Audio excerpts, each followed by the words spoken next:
Uma boa tarde a todos os meus queridos irmãos, que a graça e a paz do nosso Senhor e Salvador Jesus Cristo esteja sobre todos. Estamos iniciando mais um Reconstruindo os Muros de Jerusalém, uma série que realmente tem trago grandes fundamentos bíblicos para a nossa vida e tem, de fato, unido o povo nas verdades essenciais para esses últimos dias.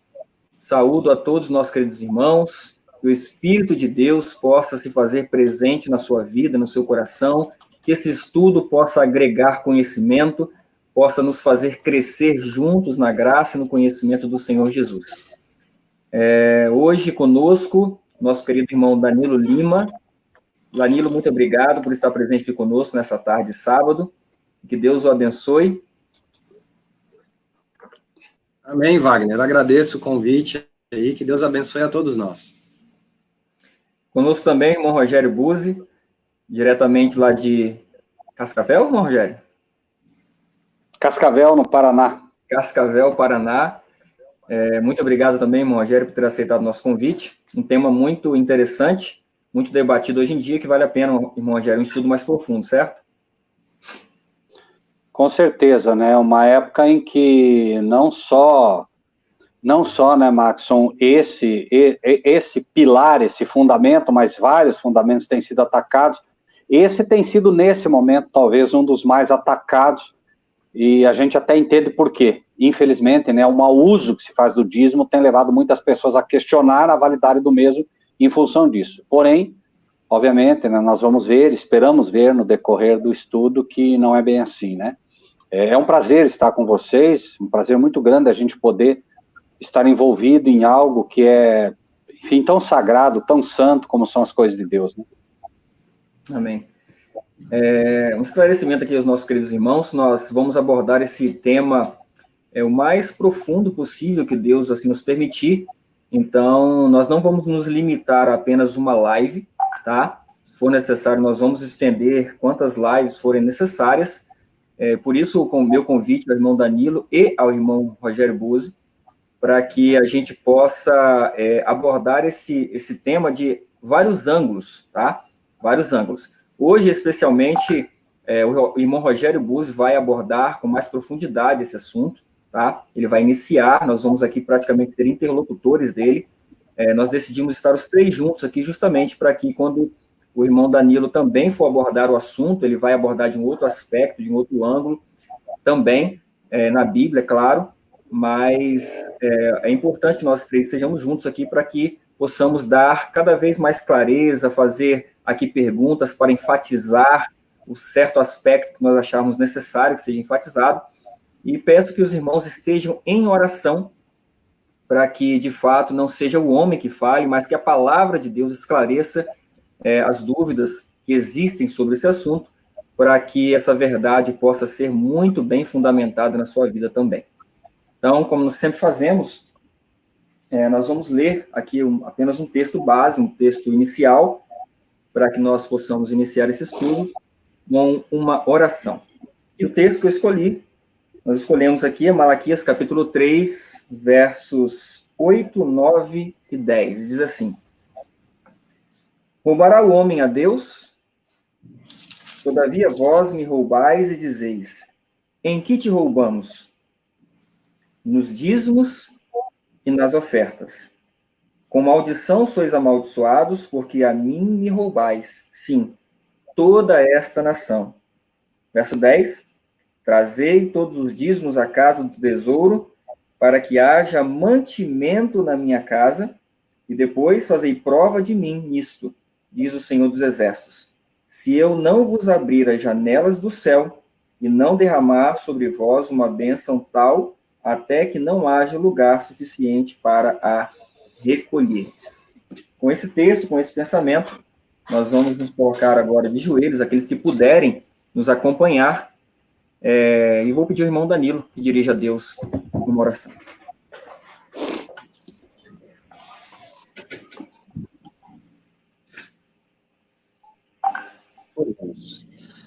Senhor nosso Deus e nosso Pai que estás nos céus, muito obrigado, Senhor, por mais uma vez, um sábado, estarmos aqui reunidos para louvar e engrandecer o seu santo nome, Pai. nesses momentos, segue a palavra, tá? O Senhor possa derramar o seu Santo Espírito sobre nós, abrindo nosso entendimento, nos dando clareza sobre esse assunto. E que o Senhor possa, Senhor, estar conosco, que estaremos transmitindo a sua mensagem. Que o Senhor possa estar usando os nossos lábios, que possamos assim ser inspirados por Ti, para trazer essa mensagem tão necessária para os nossos tempos.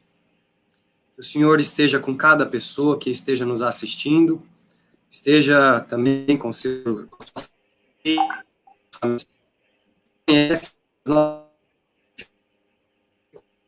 e te colocar, Senhor, nos colocarmos nas suas mãos, para que seja feita a sua vontade na nossa vida.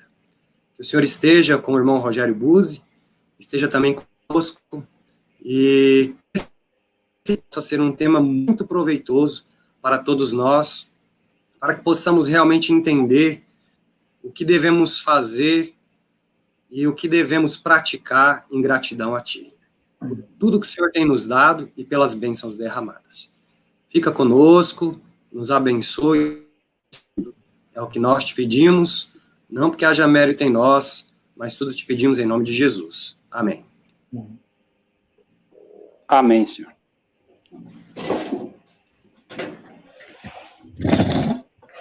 Só uma pergunta, o áudio do Danilo picotou um pouco para mim. Eu gostaria que o Rogério me respondesse, e os outros irmãos também aqui nos comentários. Picotou para mim também. Não, picotou várias vezes para mim também. Eu perdi parte da oração dele. Ah, ok. Não, tudo bem. Só para me saber. Mas maravilha.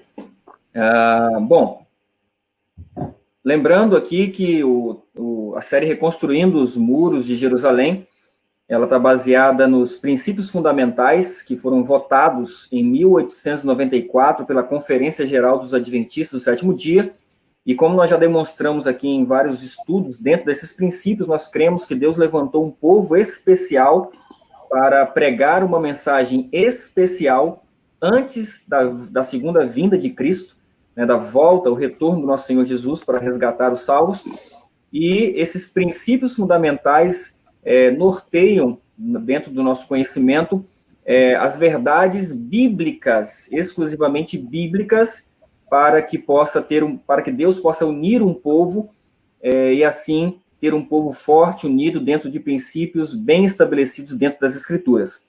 Então, lembrando sempre, a gente faz questão de lembrar o motivo, né, o intuito dessa série Reconstruindo os Muros de Jerusalém, porque nós cremos de fato que Deus, pelo seu poder, e não pelo homem, mas pelo seu poder, ele vai unir esse povo, e esse povo certamente, dentro dos princípios, irá falar a mesma linguagem, conforme é o desejo de Deus. Irmão Rogério Buzzi, é um tema amplo, é um tema que a gente vai, de fato, precisar explorar vários aspectos desse assunto, e eu confesso que eu tenho várias perguntas para fazer e fica até difícil de saber qual é a primeira que eu vou introduzir, confesso. Mas eu quero começar, meu irmão, falando um pouco da questão de que um dos pontos que é mais destacado é a validade do dízimo. Alguns falam, eu quero retratar um pouco aqui dos burburinhos que se a gente vê por aí, tá? Os vários tipos de pensamento.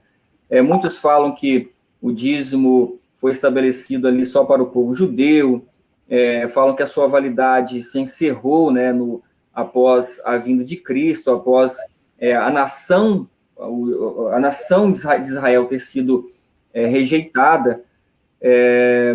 Então, eu quero iniciar a pergunta, e fique à vontade para explorá-la como Deus colocar no seu coração, mas a validade hoje do dízimo, realmente nós precisamos, é uma obrigação? Como que Deus vê isso ou não? Nós escolhemos quanto nós queremos dar, pode ser somente ofertas, enfim, Rogério, a validade é para nós hoje ou realmente ficou isso no passado?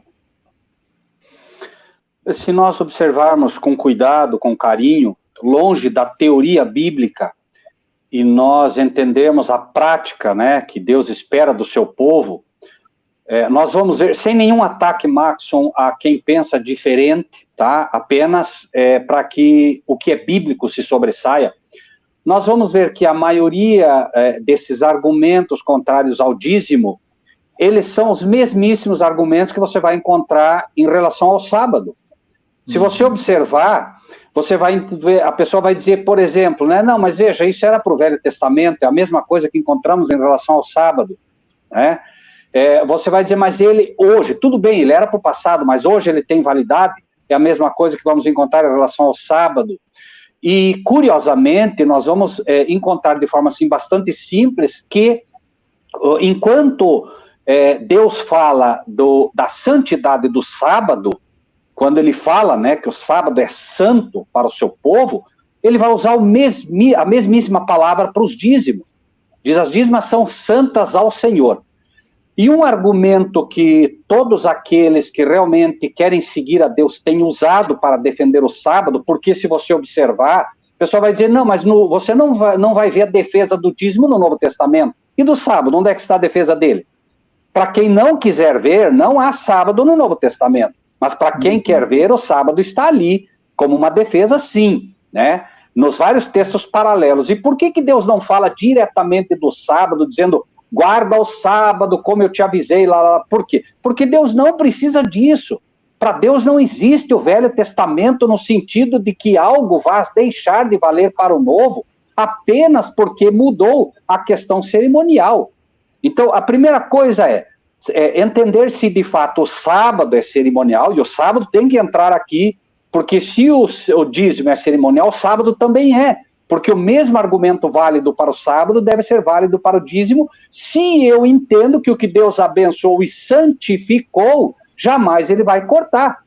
Eu fico tentando entender como é que Deus diria que abençoou o sábado e santificou o sábado, e usa a mesma coisa para dizer do dízimo, que ele santificou, quando ele diz santas são ao Senhor, santa é separado, tudo que é santo é separado, ele vem e diz, olha, a semana é tua, mas o sábado é meu, santo, separado para mim. E ele diz, as dízimas são santas do Senhor. E ele não diz uma vez, ele diz várias. Se é santo, eu não consigo imaginar um Deus dizendo, bom, eu santifiquei, mas agora eu vou dessantificar. Sendo assim muito simplista, tá, Maxson? Uhum. Então Deus, o mesmo Deus que se levanta dizendo, né, isso, quanto ao sábado, diz o dízimo. E curiosamente, se você observar com atenção, você vai ver.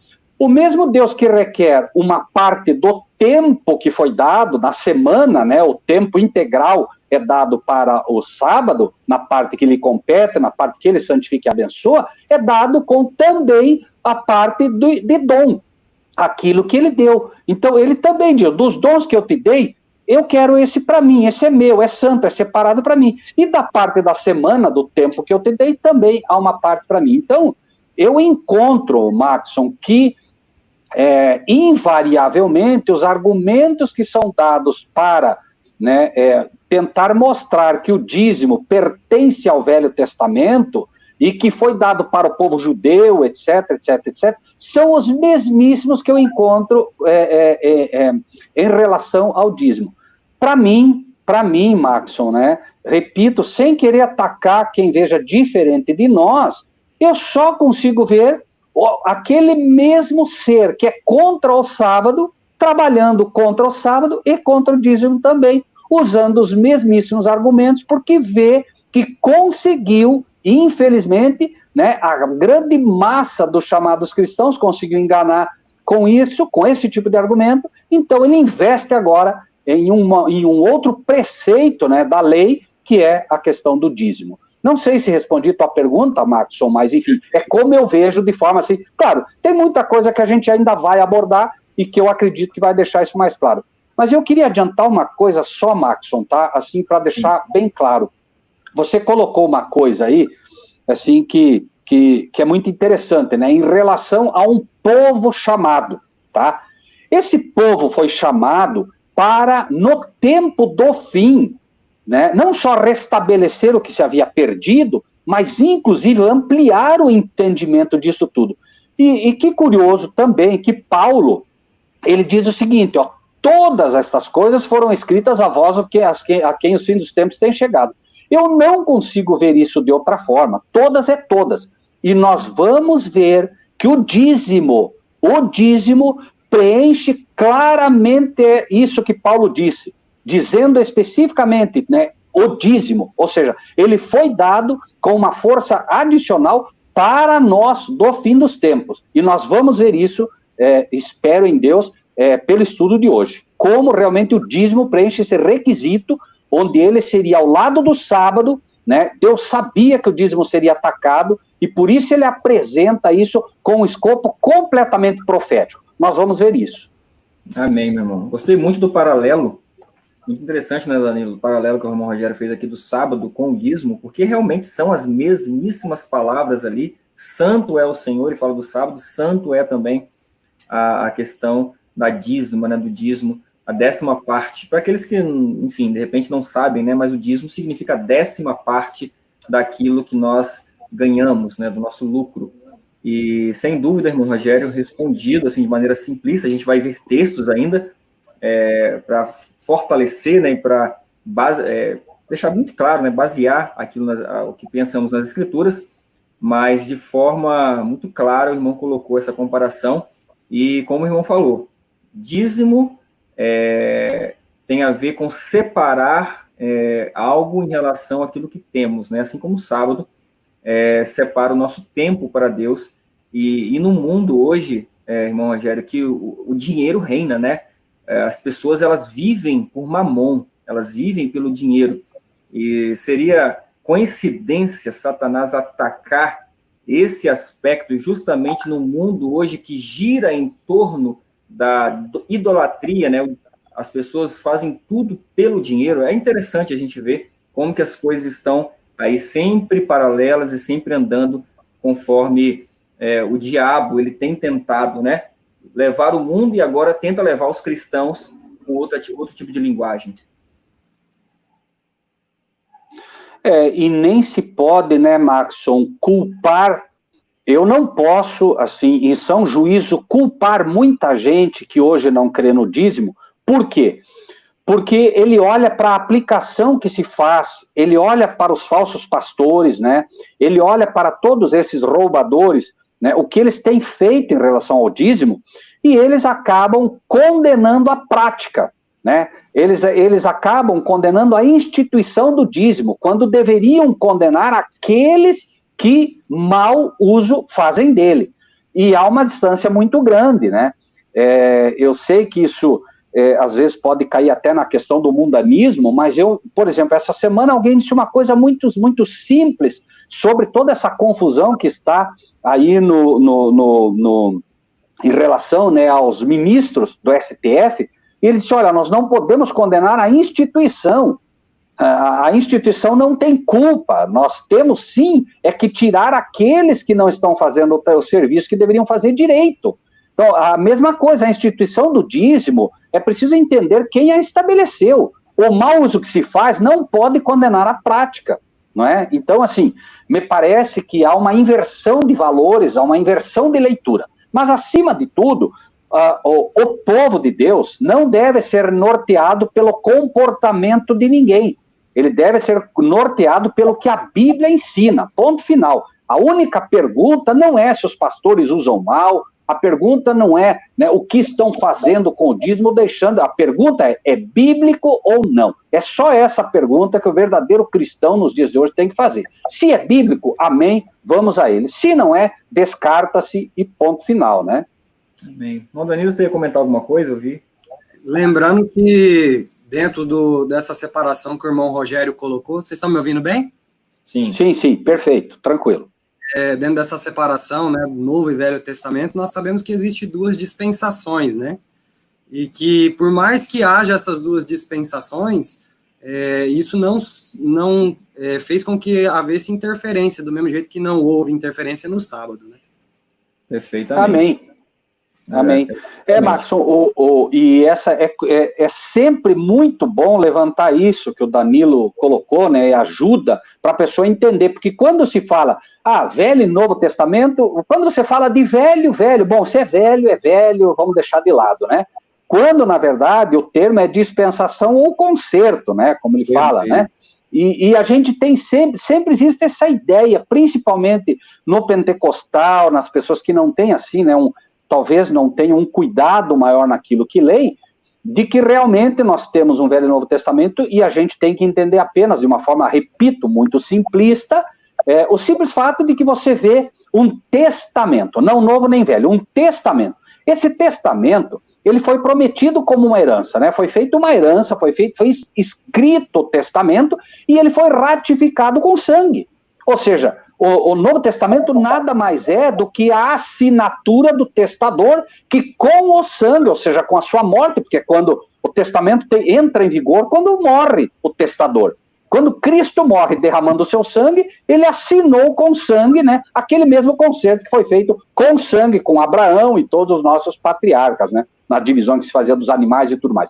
É muito bom lembrar sempre isso, né, e o Danilo traz isso a lume, para que a pessoa não esqueça nunca disso, porque senão ela sempre vai ter dúvida, mas peraí, isso continua, isso não continua, isso morreu, isso, né, e a gente consegue, né, entender dessa maneira, sem essa separação que o inimigo fez, que de fato, né, o que Deus colocou um dia, ele não vai desdizer em outro dia, né?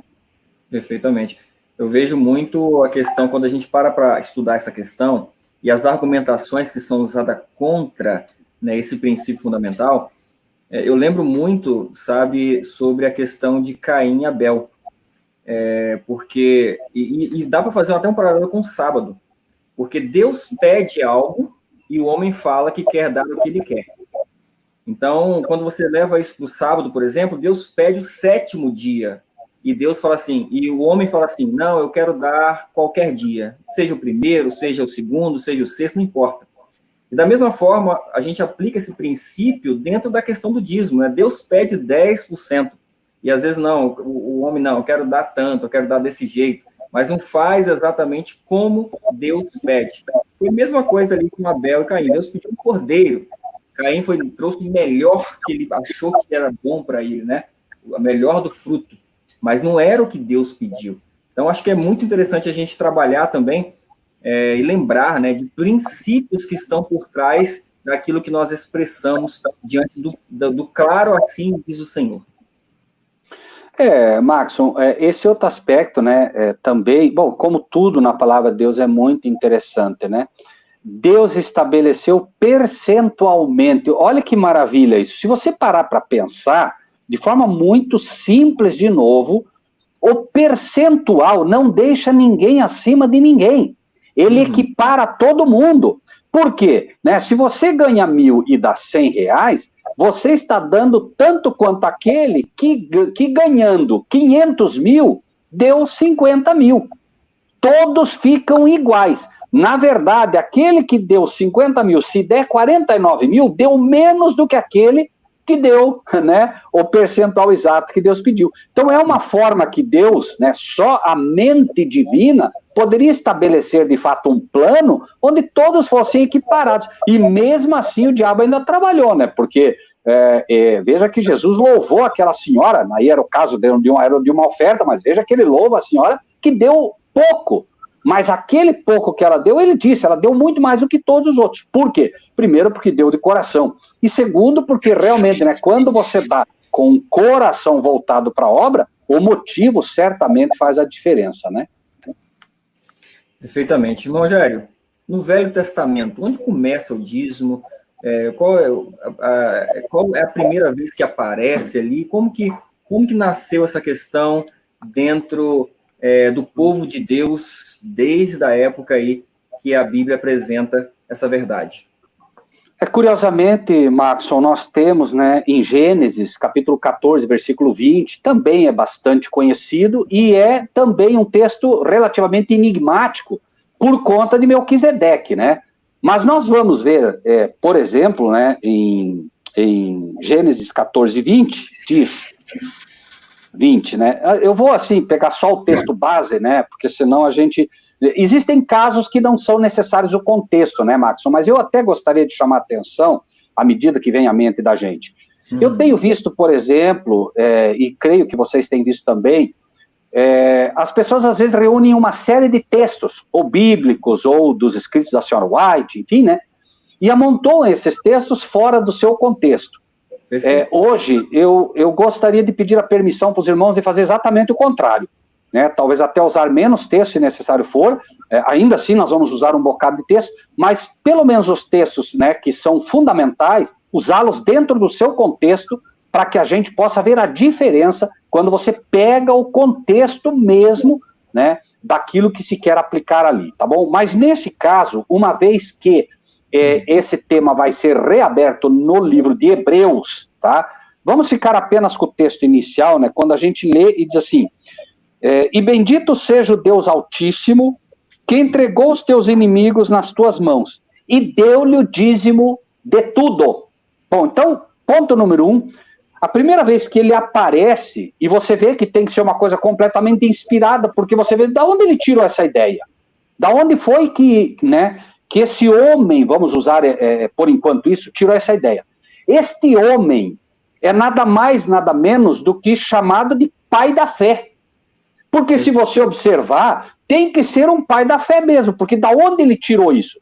Tinha que ser uma inspiração imediata de Deus, que fez com que aquele coração se movesse, embora não tivesse nenhum está escrito de forma, né, clara para ele, mas o pai da fé, e o pai o que é?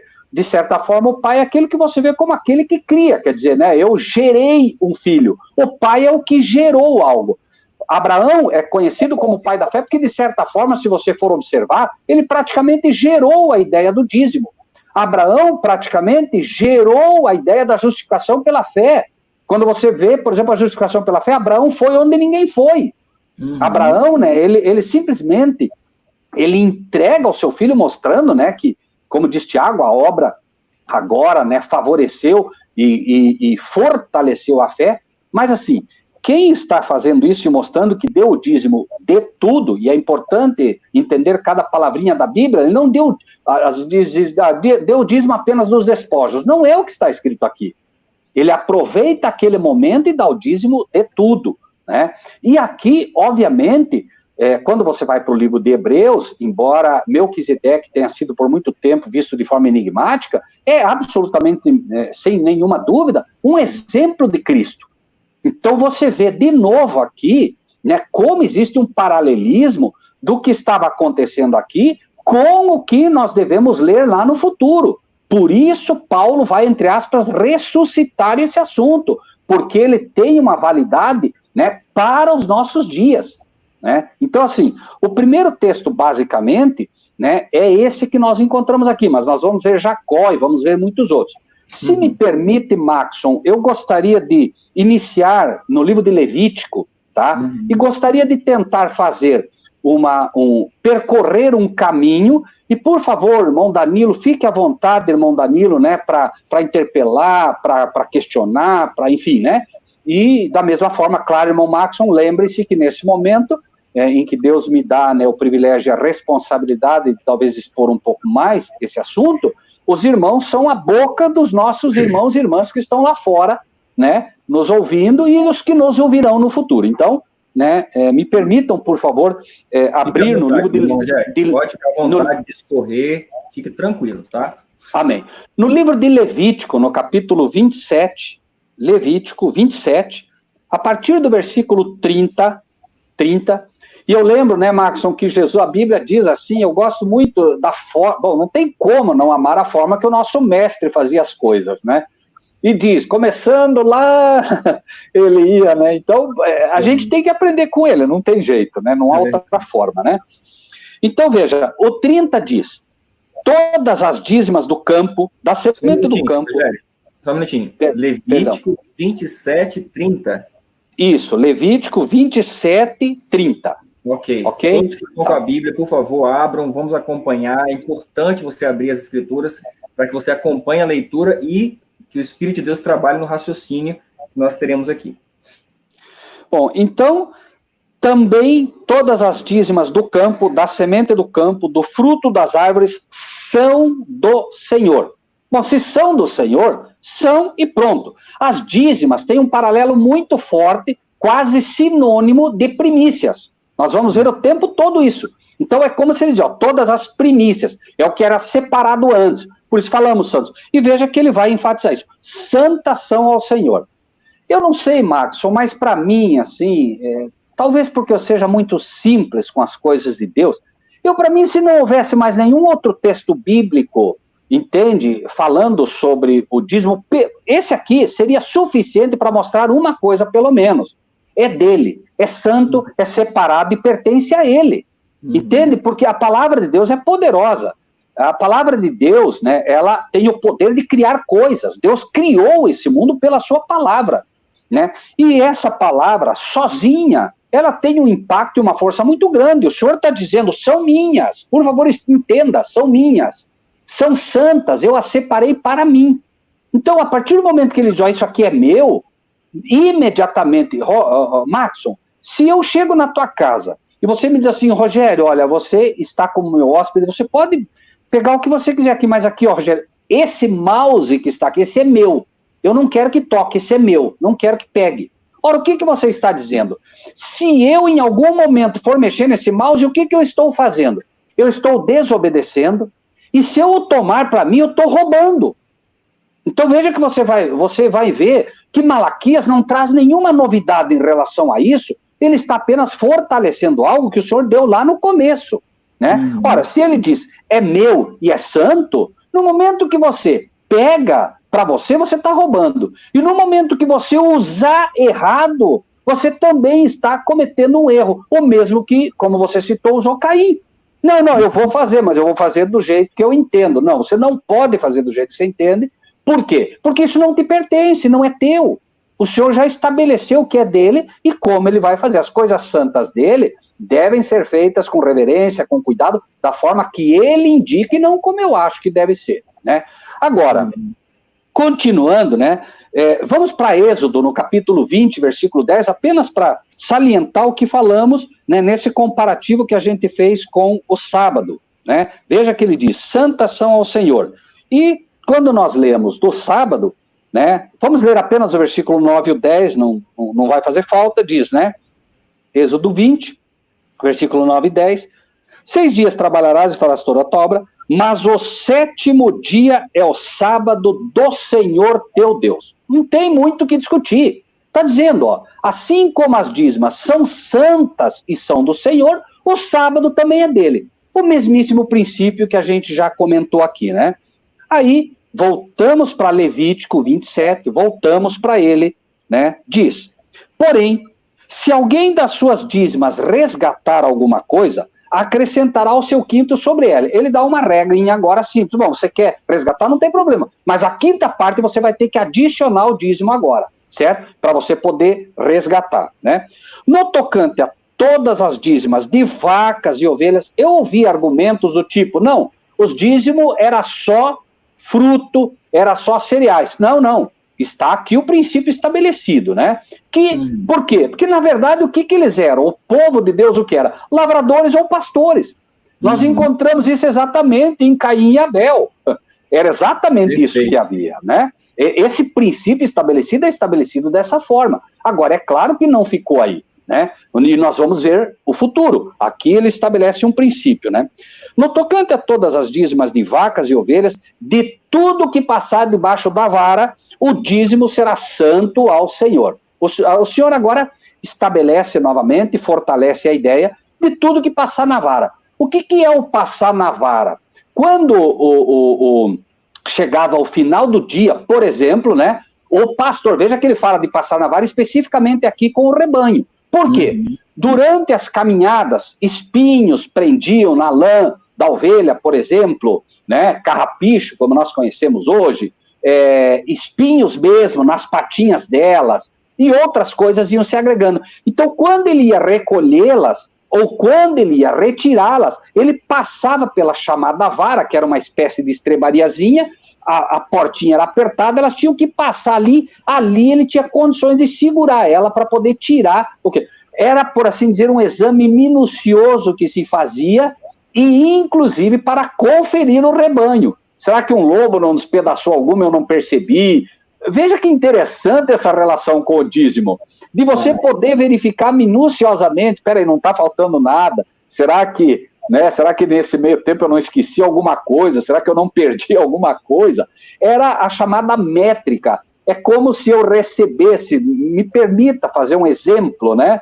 Eu, no fim do mês, eu vou contar o que é meu, eu vou conferir o que é meu, eu vou passar pela métrica, quanto que realmente é meu disso aqui, enfim, e aí vou separar o que é do Senhor. Lembre-se que nesse cuidado, ele também tinha que ter especificamente em relação a quando ofereceu ao Senhor, porque ele não podia oferecer qualquer uma, né? Até porque no sacrifício, essa vara tinha que falar também, no sentido de que pegar um bem branquinho, a idade madura, né, a idade de 1 ano aproximadas, né, não podia ter perna quebrada, enfim, aquilo que a gente já conhece, né? Então, essa vara servia para fazer essa leitura, essa medida toda, né? E aí ele diz o Senhor, né? Será santo ao Senhor. Por isso a gente vê Jacó também, né? Que passava na vara. Tem muita gente que mistifica aquilo, né? Diz que ele passava na vara, criava uma mágica lá para a ovelha ficar tudo com a cor dele. Não há nada disso. Era simplesmente o Senhor que fazia com que nascesse muito mais, porque o Senhor prometeu. Se você for fiel, eu vou te dar em abundância. E ele era fiel. Veja que tem relação com esta vara aqui, né? Aquilo que ele fazia. E era abençoado por Deus, porque o dízimo ele diz, ó, faça prova de mim, então depois você vai ver, né? Bom, aí o 33, veja que ao passar pela vara, ó, não esquadrinhará entre o bom e o mal, nem o trocará. Porque, claro, o coração humano sempre ia dizer, né? Não, deixa eu pegar essa ovelhinha que está mais raquítica aqui, deixa eu pegar essa que está mais arrebentadinha. Não, você não vai esquadrinhar dessa forma. É a mesma coisa do dízimo. Não, deixa eu pegar, acho que eu posso pegar né? A mão, né, a mente começa a buscar argumentos, né? Não, mas espera aí, eu acho que não é bem assim, né? Eu acho que isso aqui eu posso tirar um pouquinho, porque, enfim, né? Deus o sabe, né? Enfim, não esquadrinhará entre o bom e o mal, nem o trocará, mas sim, alguma maneira o trocar, o tal e o trocado serão santos. Quer ver? Não tem escapatória, né? Você quer pegar e me dar o mal, não tem problema, mas você vai me dar o bom junto, né? Para não ter desculpa. Porque Deus conhece o coração humano, não tem jeito. O coração humano, se ele puder fazer qualquer coisinha para levar uma vantagem, principalmente o brasileiro, né? O brasileiro, infelizmente, pela maldita lei de Gerson, né? O importante é ter vantagem em tudo, certo nada. Né? O importante é fazer o que Deus manda, né? Enfim.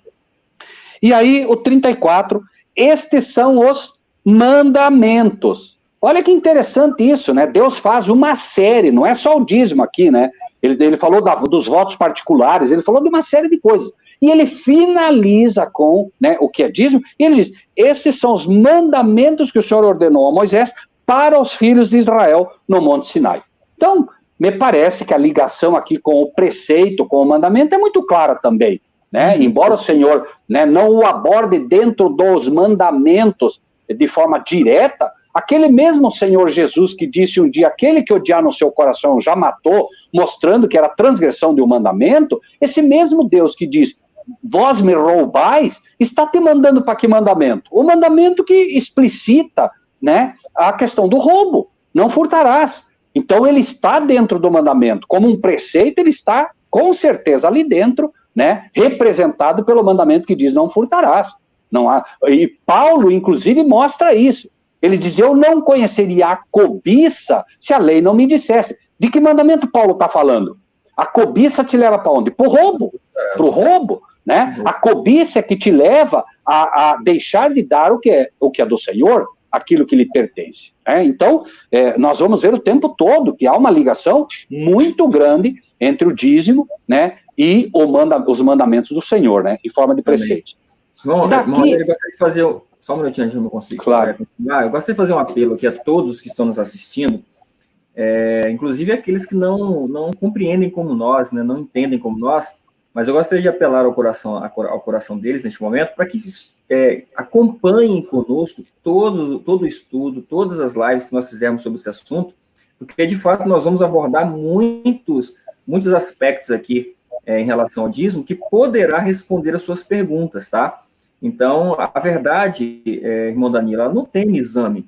Então, com esse pensamento, eu gostaria de pedir a todos que permaneçam conosco, assistam com calma, em oração, mesmo que você ainda não entenda como nós, mas vejam pelo menos e ouçam as nossas argumentações e dê uma chance para que nós possamos mostrar o outro lado e explicar textos que parecem ser controversos, que parecem eliminar essa questão do dízimo, mas que quando a gente junta num todo, estuda por completo, a gente vê que existe uma harmonia maravilhosa nas Escrituras. Então, fica aqui o meu apelo. Estou vendo que tem algumas pessoas nos comentários aqui fazendo alguns questionamentos. Nós vamos responder com calma. Lembra que eu falei no início que essa live ela poderá ser estendida a outras lives. Na verdade, ela será estendida a outras lives. Então, fique tranquilo para que a gente possa, de fato, ter uma chance de lhe responder com todo carinho, com todo amor, dentro da palavra, os seus questionamentos. Desculpe, irmão Rogério, eu senti o desejo aqui de fazer esse apelo, tá bom? Então... Fique tranquilo, por favor. Eu acho que o Danilo tinha um comentário aí também, não? Só para avisar aqui também, aproveitando o adendo do irmão Wagner, as perguntas estão todas sendo anotadas aqui, eu estou marcando todas elas, tá bom? Então, os irmãos que forem perguntando no chat, não se preocupem que eu estou anotando. Aí, na tiragem de dúvidas, eu vou resgatar elas, tá bom? Obrigado, irmão Luiz.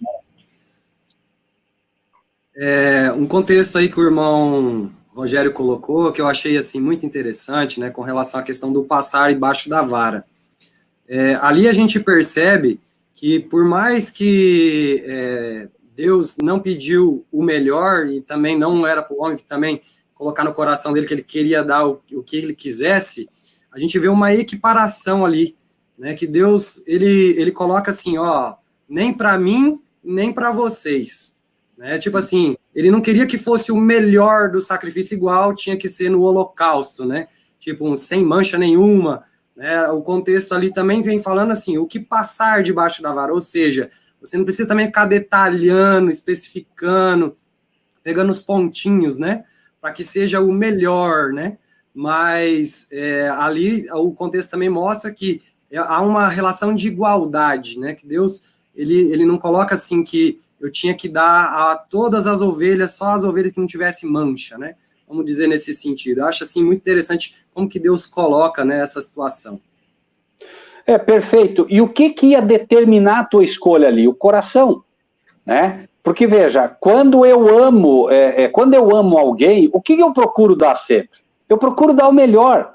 Eu não discuto, né? Eu tenho, por exemplo, uma mais gordinha e tenho uma mais magrinha, um exemplo hipotético, né? O coração vai determinar a escolha, não tenha dúvida. E o dízimo, curiosamente, ele tem esse aspecto. Assim como o sábado, né? Você tem que ser movido pelo coração. O livre-arbítrio te diz, tem coisas, por exemplo, como Paulo, né? Diz, olha, né? É lícito, mas será que é bom, né? Será que convém? Será que realmente é bom? Então, é a mesma coisa, né? O senhor diria, né? É lícito, filho, mas o coração que ama a Deus vai dar o melhor para ele, não tenha dúvida disso, né? Bom, bem colocado. Daqui, vamos para Gênesis, capítulo 28, Gênesis 28, versículo 22, né? Aqui nós vemos o pacto de Jacó, né? E, Maxson, você falou, por exemplo, né, sobre essas pessoas que, de repente, né, olha, fiquem e tal. Existe um ditado que ele não é bíblico exatamente, mas o contexto dele traz, né, algo de bíblico, sim, que é o apressado come cru. Né? Se nós realmente nos predispormos a escutar, a ouvir os argumentos com atenção, muitas perguntas que nós temos vão ser respondidas sem que essa pergunta, às vezes, seja feita realmente. Né, à medida que você estuda. E tem que ter paciência, precisa ter paciência. Essa é uma batalha épica, a batalha do dízimo, como do sábado, são batalhas épicas, são antigas. Você não pode esperar que em 2 minutos você consiga, porque às vezes você está tratando de um texto, a pessoa diz, não, mas é aquele lá. Espere, calma. Nós estamos fundamentando, não é isso que estamos fazendo? Fundamentos. Como é que você fundamenta algo? Você começa lá na terra. Você começa lá embaixo, você começa fazendo, né, um buraco sólido, preparando, a pessoa está olhando, né, ele vai olhar aquilo ali e vai dizer, não, mas você não vai virar uma casa nunca, calma, filho, calma, né, se eu não fundamentar muito bem isso aqui, eu até posso construir a casa rápido, mas ela vai cair tão rápido quanto eu levantei também. Então a gente precisa fundamentar bem as coisas de Deus, por quê? Porque senão, né, o primeiro argumento depois rui tudo, né. Bom, no livro de Gênesis, né, diz assim, E esta pedra, Gênesis 28, 22, né? Aqui Jacó, ele está fazendo um voto, e ele diz assim, esta pedra que tenho posto por coluna será casa de Deus. Bom, peraí, essa pedra será casa de Deus. Essa é uma relação também com a casa do tesouro, não tenha dúvida. Quando ele colocar, onde é que ele ia? Onde é que ele iria fazer algo para Deus? Ele iria para onde? Então ele estabelece ali um culto ao Senhor, levanta, né, e coloca como uma coluna, como um marco, e diz, será a casa de Deus. Para ele era a casa de Deus. Onde estiver o teu tesouro, aí estará o teu coração. Ele não tinha onde ir. Então agora ele estabelece ali um pacto com Deus. Senhor, por favor, aceite essa como a tua casa. Eu não tenho para onde ir e fazer esse pacto contigo. Então será a casa de Deus. E de tudo quanto me deres, certamente te darei o dízimo. Então ele estabelece um pacto com o Senhor ali, certamente aprendeu com o pai da fé, não por acaso, né? O judeu usava muito a questão de Abraão como pai da fé o tempo todo, né? E por isso nós vamos, repito, ver isso ressuscitar, entre aspas, no livro de Hebreus, porque não tinha, ninguém questionava Abraão, né? Se você quisesse marcar algo no coração do judeu, era falar de Abraão. Tanto que na própria parábola ele faz um comparativo, ele usa Abraão, né? Naquela oração que seria uma oração completamente ridícula você orar para Abraão, né? Naquela parábola. Porém ele usa Abraão porque falando de Abraão eles ouviriam, né? Abraão para eles era intocável, né? Era o pai de todos eles, né? É o pai de todos eles, né? O pai da fé. Então, né? E aí ele diz, né? De tudo quanto me deres. Eu te pergunto, de tudo quanto me deres, é tudo. Eu não posso questionar aqui, né? E jamais questionaria Jacó. A promessa dele é essa. O que Deus desse, ele disse, eu vou te dar o dízimo, né? Bom, e aqui, diretamente, né? Vamos para Malaquias, capítulo 3. E aqui sim, Maxson, eu gostaria de me permitir me alongar ainda um pouco mais. No capítulo 3, a partir do versículo 1. 3, 1. Porque normalmente, Maxson, o que se faz, pega 3, 9, 8, 9, 10 e tenta se estabelecer o princípio. Mas eu gostaria que os irmãos e irmãs nos acompanhassem aqui para a gente ver algo interessante, né? 3, 1, que é onde abre o contexto do que ele vai falar de uma forma bem direta, né? Olha só. Eis que eu envio o meu anjo, que preparará o caminho diante de mim, e de repente virá ao seu templo o Senhor, a quem vós buscais, o anjo do concerto, a quem vós desejais, eis que vem, diz o Senhor dos Exércitos. De quem ele está falando aqui? De quem ele está falando? Ele está falando de João Batista. João Batista, né? Ele está falando, ó, eis que eu envio o meu mensageiro, que preparará o caminho diante de mim. E de repente virá ao seu templo o Senhor. Claro, ele está falando de João Batista, que estava preparando o caminho para Jesus Cristo, que entraria dentro do templo. E esse inauguraria o tempo do fim, não o fim do tempo do fim, não o tempo do fim como nós o conhecemos, mas a plenitude dos tempos indicada, né, pelo profeta. Vindo a plenitude dos tempos, Deus enviou o seu Filho. Essa plenitude dos tempos, ela é repetida. O que eu quero colocar de antemão aqui? Quem teria coragem de dizer que esse contexto não é o contexto do Novo Testamento sendo aberto, irmãos? Quem poderia dizer o contrário sobre isso? Ele está abrindo aqui o contexto do que estaria, veja bem, do que estaria acontecendo no momento em que Cristo viesse. No momento da plenitude dos tempos estariam acontecendo algumas coisas, né, que elas eram contrárias àquilo que Cristo ensinou. E nós vamos ver, né, nesta abertura. Vamos para o livro de Mateus, só para que as pessoas, né, Maxson, que às vezes para a gente isso é muito claro, mas para as pessoas não. Mateus, capítulo 11, versículos 9 e 10. 11, 9 e 10. Diz assim: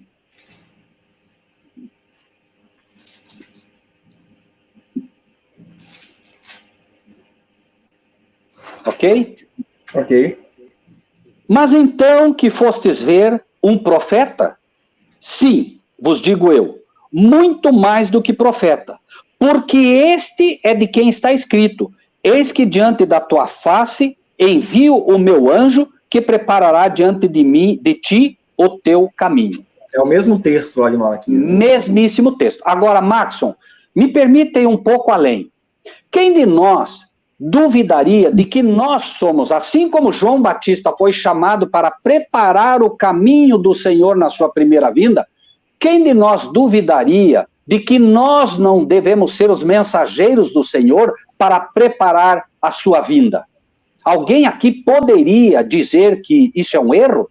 Alguém poderia dizer que nós não fomos chamados para isso? Já o nosso povo, no tempo dos pioneiros, foram chamados, e o grito deles era: o Senhor vem, o Senhor vem. Tanto que a decepção deles foi essa. Então, não há absolutamente nenhum erro em afirmar que tanto com João Batista, quanto com aqueles que foram os que marcaram os princípios fundamentais do nosso tempo, vieram no espírito de João Batista, assim como nós devemos assumir o espírito de João Batista, preparando o caminho do Senhor. Até porque nós vemos que, quando ele estabelece o sermão profético dele, logo depois, do que é que ele fala? Logo depois ele fala das virgens que dormiram. E o que despertou as virgens?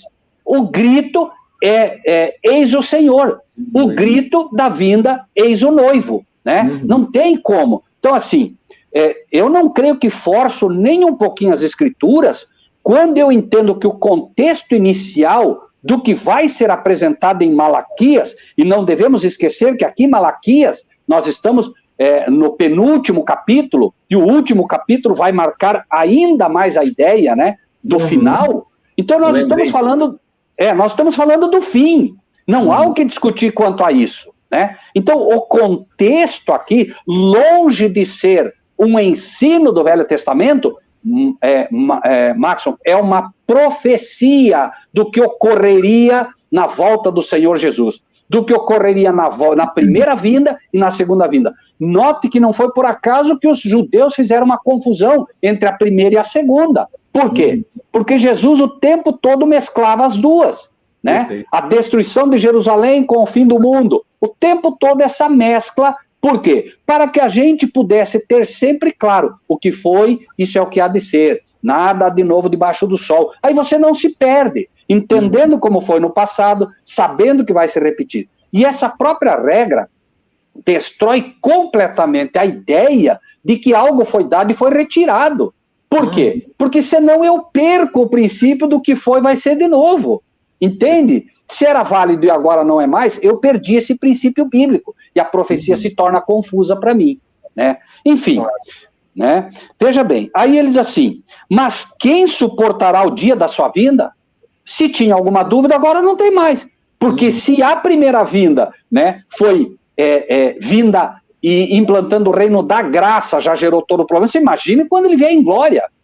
Né? Muito mais. Então, quem suportará o dia da sua vinda? E esse suportar o dia da sua vinda tem 3 aplicações. O dia da vinda dele, que foi o primeiro, a entrada dele no Santíssimo, quem suportará? Veja que poucos suportaram, a decepção aconteceu, por quê? Porque muitos não suportaram. Ah, não, nós sabíamos que estava errado e voltaram atrás, né? O que a gente conhece hoje, né, como apostasia daqueles que não tiveram paciência. Não tiveram paciência de ir até o fim e ver se aquilo era assim mesmo como havia sido afirmado, né? E aí, e quem subsistirá quando ele aparecer? Porque ele será como fogo de ourives e como sabão de lavandeiros. É o que ele vai fazer, ele vai preparar a sua igreja, né? E o sabão de lavandeiros, né, ou a potassa, é para preparar o povo, é para limpar o povo. Por quê? Exato, porque a justiça dele agora tem que ser implantada, e sempre você vai observar que o profeta inspirado, ele fala, e nem se pode dizer que ele sabia, nem se podia dizer que ele fazia essa relação, porque ele é inspirado e falava, né? A inspiração vai dizer que eles escreveram muito mais para a nossa época do que para a época deles. Isso é um fato, né? Paulo fortalece essa ideia. Então, de qualquer maneira, ele colocava as coisas, mas ele mesmo não tinha uma compreensão cabal do que ele escrevia. Ele, por exemplo, aplicaria para o tempo dele, nós aplicamos para o nosso, até porque ele não tinha a menor condição de ter isso, mas ele escrevia. Essa é a fidelidade. Como Daniel escreveu, senhor, eu não entendi. Daniel, Descansa. Fica tranquilo, Daniel, né? Meus servos lá no futuro vão entender. Tu descansarás e te levantarás no fim do tempo. E na época, né, dos princípios fundamentais, Daniel se levantou de novo. O livro dele foi estudado como nunca. Como nunca. Daniel foi destroçado na época daqueles nossos irmãos. E não à toa a inspiração vai dizer, né, os livros de Daniel e Apocalipse devem ser estudados, etc, etc, em sua relação, etc. Bom, né? Me parece, né? E outra coisa, nenhum bom estudioso de profecia, por exemplo, vai negar esse tipo de raciocínio que você acabou de colocar agora.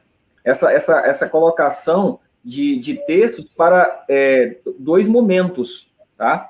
Então, foi muito interessante, porque nós estamos lidando aqui, talvez um ou outro não seja, mas a maioria aqui vem do adventismo, tá? Então, negar esse raciocínio, essa aplicação dupla, como o irmão fez, realmente mostrar desconhecimento daquilo que o irmão acabou de citar aí, que Salomão falou, né? Eclesiastes 1:9, né? Enfim, de fato, é necessário essa dupla aplicação e muito bem colocado, irmão Rogério. Gostei dessa aplicação e, por favor, continue aí na sequência.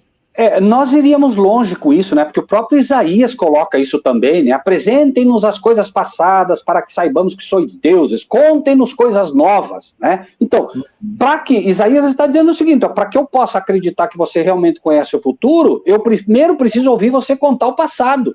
Por quê? Porque a regra bíblica é essa, o que foi é o que vai ser de novo. Isaías, então, está mostrando, né, um antídoto fantástico, que é o mesmo de Salomão. Mesmíssimo, até porque não é Salomão e não é Isaías, é Cristo sempre revelando ao seu povo através do profeta, havendo Deus antigamente falado de muitas maneiras, né? Enfim, tá? Bom, aí o versículo, então, 2, né, diz, porque ele será como fogo de ourives e como sabão de lavandeiros. E agora, olha só o versículo 3. E assentar-se-á. Curioso, peraí, por que assentar? Por que não em pé? Porque chega o momento dessa vinda onde há uma relação o tempo todo. Veja que Estevão diz, né, que viu o Senhor em pé. Mas aqui ele diz assentar-se-á. Por quê? O que nós vemos? O livro de Daniel mostra. Quando é que ele se assenta? Ele se assenta quando começa o juízo. Então está levando nós exatamente para essa compreensão das duas formas.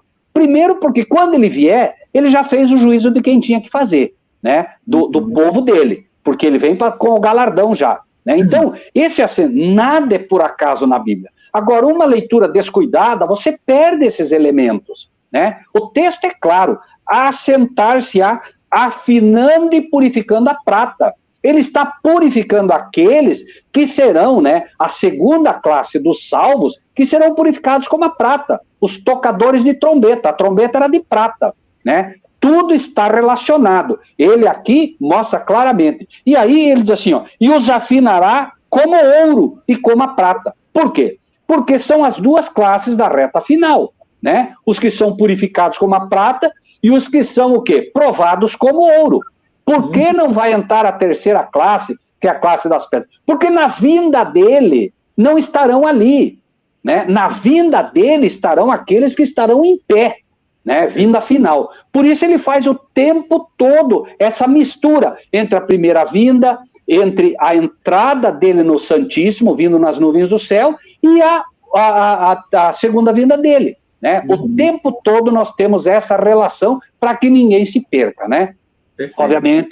Obviamente, aqui a gente vai encontrando isso. Agora, veja só, o texto, eu quero voltar um pouquinho, Maxson, porque um dos argumentos que eu tenho ouvido, e repito, por favor, ninguém tome como um ataque, apenas tome como informação, né? Eu ouvi já, pessoas me dizem assim, não, mas espera aí, mas isso era os levitas.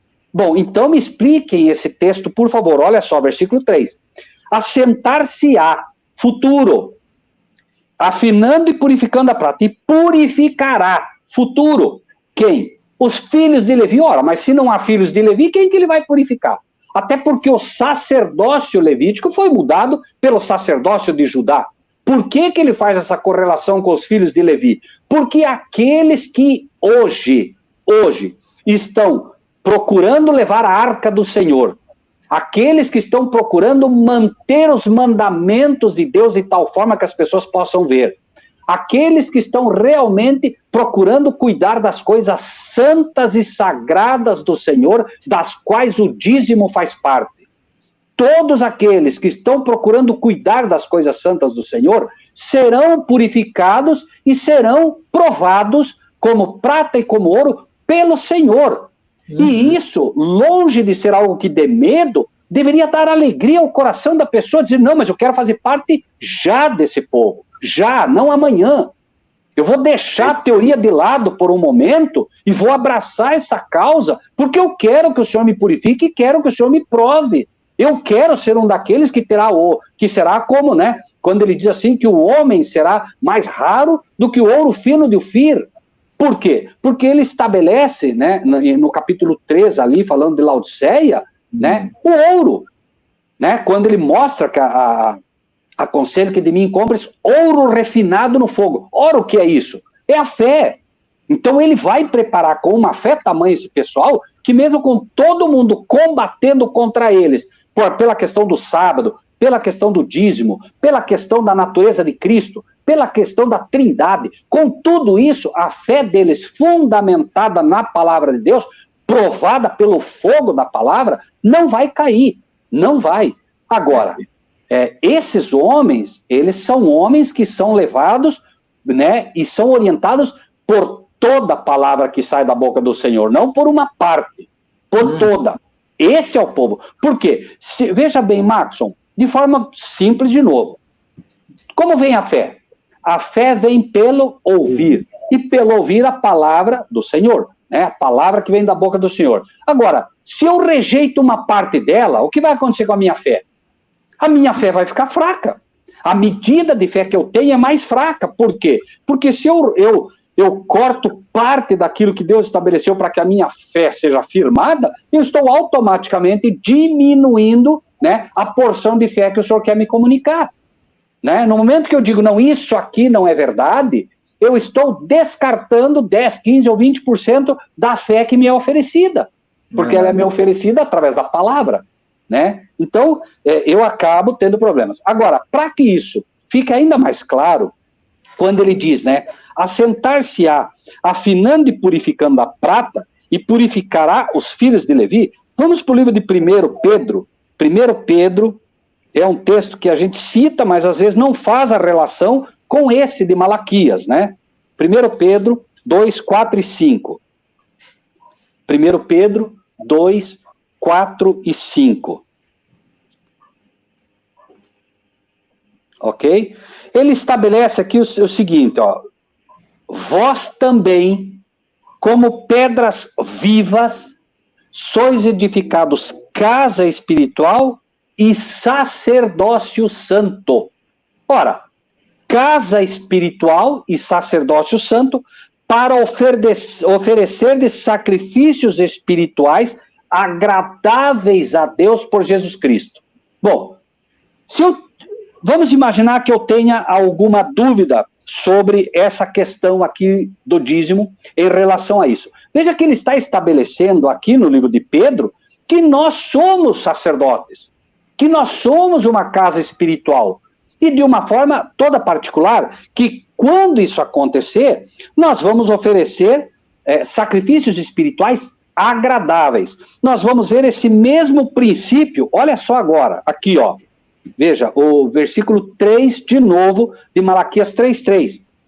Como ouro e como prata, então ao Senhor trarão ofertas em justiça. Não é o mesmo princípio de lá? É o mesmo. Quando eles vão oferecer sacrifícios agradáveis. E aqui ele está dizendo, então trarão ofertas em justiça. Ora, com certeza são ofertas agradáveis ao Senhor, as ofertas que são oferecidas em justiça, que dúvida. Não há, né, me parece nenhuma dúvida em relação a isso. Então, a gente vê o tempo todo, ao mesmo tempo que alguém diz, não, os levitas não, nós somos os levitas modernos e precisamos assumir isso, irmãos. Precisamos assumir de uma vez por todas, né? Existe um monte de gente aí fora, pentecostais, sem maldade ao pentecostal, um monte de gente que não guarda a lei de Deus, que não está procurando conduzir as coisas sagradas do Senhor, que não crê nos mandamentos, que está se autodenominando levitas. E nós que somos chamados para ser levitas, temos medo de falar que somos. Na hora que sabe que incongruência é essa? Né? Se não é o povo chamado por Deus para restaurar as verdades do santuário, das quais os sacerdotes faziam parte, né? Se não somos nós aqueles que deveriam cuidar da lenha sagrada para o altar do Senhor, se não somos nós que devemos cuidar do altar do sacrifício, se não somos nós, quem é? Quem será então? Né? Isso não é presunção, isso é algo que o Senhor estabeleceu para nós, e é um privilégio. Devemos lembrar, inclusive, que foi citado Caim aqui, que rejeitou o sacerdócio. Ora, né? Caim rejeitou o sacerdócio, esse foi o grande pecado dele, e nós vamos rejeitar o nosso? Entende? Porque queremos ser bonzinhos, porque queremos, né, apresentar uma autopiedade ao mundo? Não, nós somos chamados para ser sacerdotes, e desde que nós tratemos as coisas santas do Senhor com a santidade que elas merecem, né, o céu ratifica esse chamado. É só isso, e vai ser pela fé. Deus não vai descer do céu e dizer, não, você vai ser meu sacerdote. Não vai. Está tudo escrito para nós. A carta magna do Senhor nos faz um convite. Pedro está falando para todos aqueles que aceitarem. Vós sois casa espiritual, sacerdócio real. Está dizendo, vocês são. Eu digo, não sou. Então tá bom, então você não é. Por quê? Porque eu só posso ser pela fé. No momento que eu digo não, eu estou fora, automaticamente. Né? Bom, isso a gente vê que é um fruto de uma rejeição até do santuário, né? Da existência de um santuário celestial. Infelizmente, a maioria que entra por esse caminho, a gente vê que não para por aí, né? Vai um pilar derrubando o outro, e quando você não entende que o santuário está realmente em funcionamento, porém um santuário verdadeiro e puro no céu, com um sumo sacerdote ali, fazendo tudo que era feito aqui, em símbolos aqui na Terra, mas lá é feito em realidade, você perde, né, essa ligação verdadeira com o nosso papel hoje como servos. E se perde esse papel, você acaba perdendo realmente toda essa linha de verdade bem fundamentada nas Escrituras. E o pior, né, Maxon, porque Jesus disse, bem-aventurados os que não viram e creram, né? Quando começa a me faltar fé, eu procuro coisas para substituir. Se tenho fé, não estamos falando aqui de medida, porque tem gente aí muito boa por aí. A questão não é essa, Deus conhece. Elias, né, diz, fiquei só eu. Não, tem 7.000 Elias, né? Mas o que quero dizer, Maxon, nesse sentido é assim, quando eu não consigo mais ser dirigido pela fé, eu começo a ser dirigido pela vista. Como Sansão, ela me agrada aos olhos. Eu começo a querer ver as coisas. E aí, o que eu faço? Como eu não acredito, a minha fé não suporta mais aceitar que eu tenho um santuário celestial do qual eu sou sacerdote, estou sendo preparado para tal, né? Eu acabo não aceitando que o sacerdote é o sacerdote espiritual, que é Cristo. Eu acabo estabelecendo um sacerdócio terreno, que é o que as pessoas fazem. Isso que é pior. Por isso é que, né, Roma hoje tem o sacerdote. Por isso Roma tem o pontífice. Por isso a escada de Jacó, né, que é Cristo, foi substituída por uma escada humana. Né? Eu busco no pontífice. A ponte entre o céu e a terra acaba sendo um ser humano, quando não deve. E para quem não é o Papa, acaba sendo o presidente da associação, acaba sendo o presidente da instituição dele. Entende? Ele estabelece um Papa. E no momento que ele senta-se no trono, eu tenho problema, porque Cristo não vai reinar num trono dividido. É simples, né? Então, obviamente que a gente acaba tendo esse problema. Bom, aí, vamos para o versículo 7 agora de Malaquias 3, Maxon. Malaquias 3, 7, né? Veja que ele vai levar para o passado agora, por quê? Porque o escopo é profético. Ele diz, eis que envia o meu anjo que preparará o caminho. Então ele está mostrando o que aconteceria no futuro, mas agora ele vai trazer o passado. O passado é o tempo deles. Aí ele vai dizer o seguinte, desde os dias de vossos pais, vos desviaste dos meus... Veja só, ele mostrou o que estaria acontecendo quando Cristo viesse, ele mostrou o que estaria acontecendo, quando Cristo vem, e o que estaria acontecendo quando, após 1844, que é quando Cristo entra do Santo para o Santíssimo, também aconteceria. Nós vamos ver isso também pautado lá, quando nós vamos buscar, veja bem, por que digo isso? E com segurança, Maxon. Porque logo depois, ele diz assim, então o reino do céu será. Quando ele está falando da vinda de Cristo, que sinal haverá da tua vinda e do fim do mundo. Jesus aponta vários sinais no chamado sermão profético. Logo depois ele diz, então o reino do céu será. E apresenta a parábola das virgens. E logo depois, ele diz, e será também como aquele, né, aquele homem que deixou os bens para a sua igreja e partiu. Ora, quando ele deixa ali a parábola dos talentos, ele vai estar falando de dízimo e oferta também. É só ler com bastante atenção. Mas enfim, né? Aqui, o versículo 7, ele diz, desde o dia de vossos pais vos desviaste dos meus estatutos e não os guardaste. Tornai-vos para mim. Ora, se ele está dizendo tornai para mim, o que está acontecendo? É porque eu me afastei dele. O resultado natural de me desviar, né, dos mandamentos e ordenanças dele é porque eu me afasto dele. Não importa quanto eu diga que estou próximo dele, que eu amo, que eu isso e aquilo, a verdade é que eu estou longe dele. E ele diz, tornai-vos para mim, e eu tornarei para vós. Né? Por quê? Porque o Senhor tem dito, né, olha, aquele que desvia os seus ouvidos de ouvir a lei, até a sua oração será abominável. Então, o Senhor está dizendo, eu acabo não ouvindo. Por quê? Porque você não quer ouvir sobre a minha lei. Verdade. E olha, Maxson, como tem hoje pessoas que se ofendem quando você tenta falar do sábado.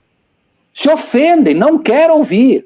Você tenta falar do dízimo, se ofende, não quer ouvir. Ah, vocês são ladrão, vocês querem roubar. Né? É assim, da mesma forma, né? Então, ele diz, né? Tornai-vos para mim e eu tornarei para vós, diz o Senhor dos Exércitos. Mas vós dizeis. Veja, a pergunta agora é, em que havemos de tornar? Ora, o que nós fizemos? Não fizemos nada. Qualquer pessoa hoje que não creia no sábado, ela não aceita que o problema é o sábado. Não, no que eu tenho que tornar? Eu não. Só que aqui é preciso entender que ele não está falando do sábado. Ele está falando de algo muito específico. Ele está dizendo, olha, eu quero te mostrar exatamente onde você tem que voltar para mim. E isso tem uma outra ligação impressionante, Maxson, quando a gente fala, né, buscai nas veredas antigas, tornai para mim, vai lá nas veredas antigas, vai lá ver, vai lá, está lá a verdade, mas vamos ver isso mais à frente, né? Mas vós dizeis, em que havemos de tornar? Vamos para o livro de Jeremias capítulo 6, Maxson, Jeremias capítulo 6, versículo 16, Jeremias 6, 16. Ora, eu imagino que qualquer um pode ver uma ligação simples, né? Quando o Senhor diz, não, torna, volta, né? Se eu digo torna, eu estou dizendo volta, né? Então, Jeremias 6,16. Assim diz o Senhor, ponde-vos nos caminhos e vede, e perguntai pelas veredas antigas qual é o bom caminho, e andai por ele, e achareis descanso para a vossa alma. Mas eles dizem, não andaremos. Que tristeza, Maxson. Veja que triste, né? Nós hoje, veja, não quero forçar nenhum entendimento aqui, mas o que é reconstruir? É o que já falamos. Nós não estamos construindo nada novo. Nós estamos reconstruindo o que foi derrubado. E reconstruir é voltar nas veredas antigas, buscar o que aqueles homens de Deus levantaram, Abraão, Jacó, né, Isaías, todos aqueles homens, Malaquias, todos esses homens, tudo aquilo que foi construído ao longo do que se chama hoje Velho Testamento, né, que brilhantemente o Danilo chamou de dispensação ou conserto, né, nós estamos fazendo o que? Apenas buscando reconstruir o que aqueles homens construíram, que em algum momento o diabo destruiu. E aí chegamos fatalmente, né, aos muros dos pioneiros, não tem como fugir. Né? Aquilo que eles levantaram com sabedoria durante anos e anos de estudo, Deus estabeleceu que aqueles homens iam recuperar o que foi perdido. Eu não posso brigar com aqueles homens, porque foi a eles que Deus deu. Deus chamou a eles para aquilo tudo, entende? Então, se eu tentar construir o que eles construíram, eu estou errado. Eu tenho que reconstruir o que eles construíram, que o inimigo, né, destruiu.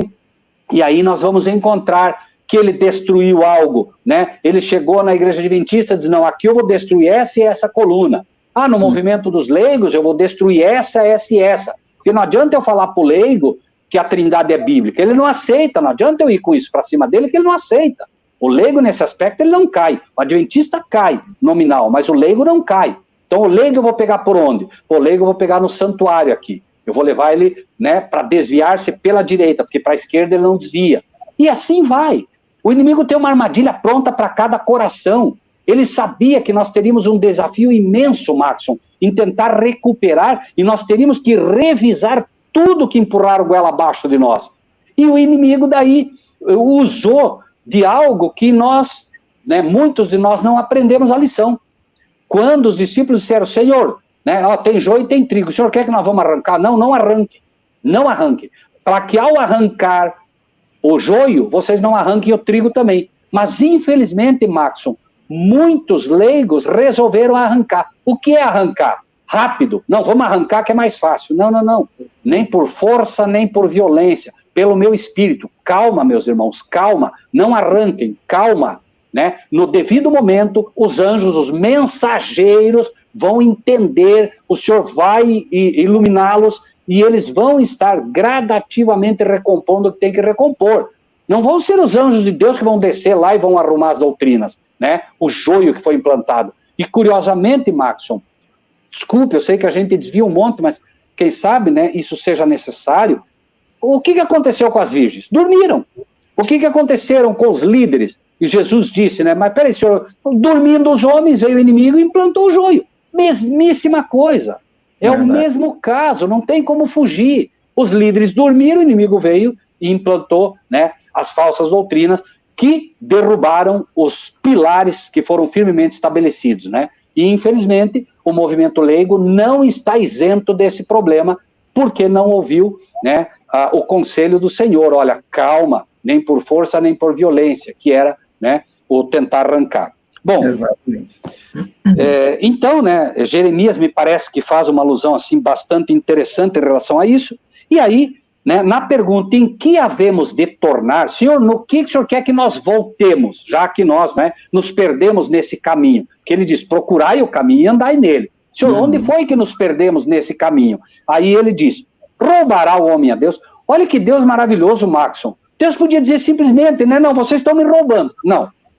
Ele faz uma pergunta para que você pense. Por favor, raciocine, filho. Veja se o que eu estou te dizendo não é lógico, meu filho. Roubará o homem a Deus? Você responderia como respondeu aqui, né? Roubará o homem a Deus? Porque ele diz, em que havemos de tornar? Então, roubará o homem a Deus? Não parece impossível vocês me roubarem, né? Porque, como Nicodemos diria, dá para voltar para o ventre, né? Alguém diria, Senhor, mas eu tenho como subir ali e roubar o Senhor? Não tem como. Diz, não, deixa eu te mostrar como vocês me roubam, né? Roubará o homem a Deus, todavia vós me roubais. Maxson, isso não é uma teoria, isso não é uma brincadeira. É um Deus olhando para você, que se diz servo dele, e diz, você está me roubando, ponto final. Não, Senhor, eu não estou. Então tá bom, então você não está, filho, você não quer me ouvir. Por quê? Porque o Senhor já disse. Só entenda então uma coisa, eu estou te dizendo que você está me roubando. Você não quer me ouvir? Eu também não vou te ouvir. Por que é que eu vou te ouvir se você não me ouve? Por isso ele diz, aquele que desvia os seus ouvidos de ouvir a lei, a sua oração será abominável. Não é que o Senhor diz, não, simplesmente diz, filho, como é que eu vou te ouvir se você não me ouve? Uhum. Não há razão nenhuma, filho, para mim te falar qualquer coisa. Você não me ouve. E por que eu quero que você me ouça? Porque eu quero que você volte para o caminho certo, filho. Eu quero te salvar. Eu quero te levar para o caminho da salvação. Eu quero te levar para o caminho que leva ao santuário. Você não quer. Então não adianta nada, filho. Você está estacionado num degrau. Não adianta eu te dizer para você suba aqui se você não quer sair desse degrau. Entende? Esse é o apelo de um Deus amoroso. Aquele mesmo Deus que disse, Adão, onde estás?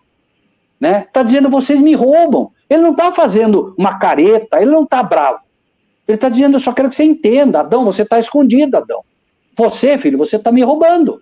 Né? Então, roubará o homem a Deus. E aqui, veja, é o levita? Não, roubará o homem. Homem. Uhum.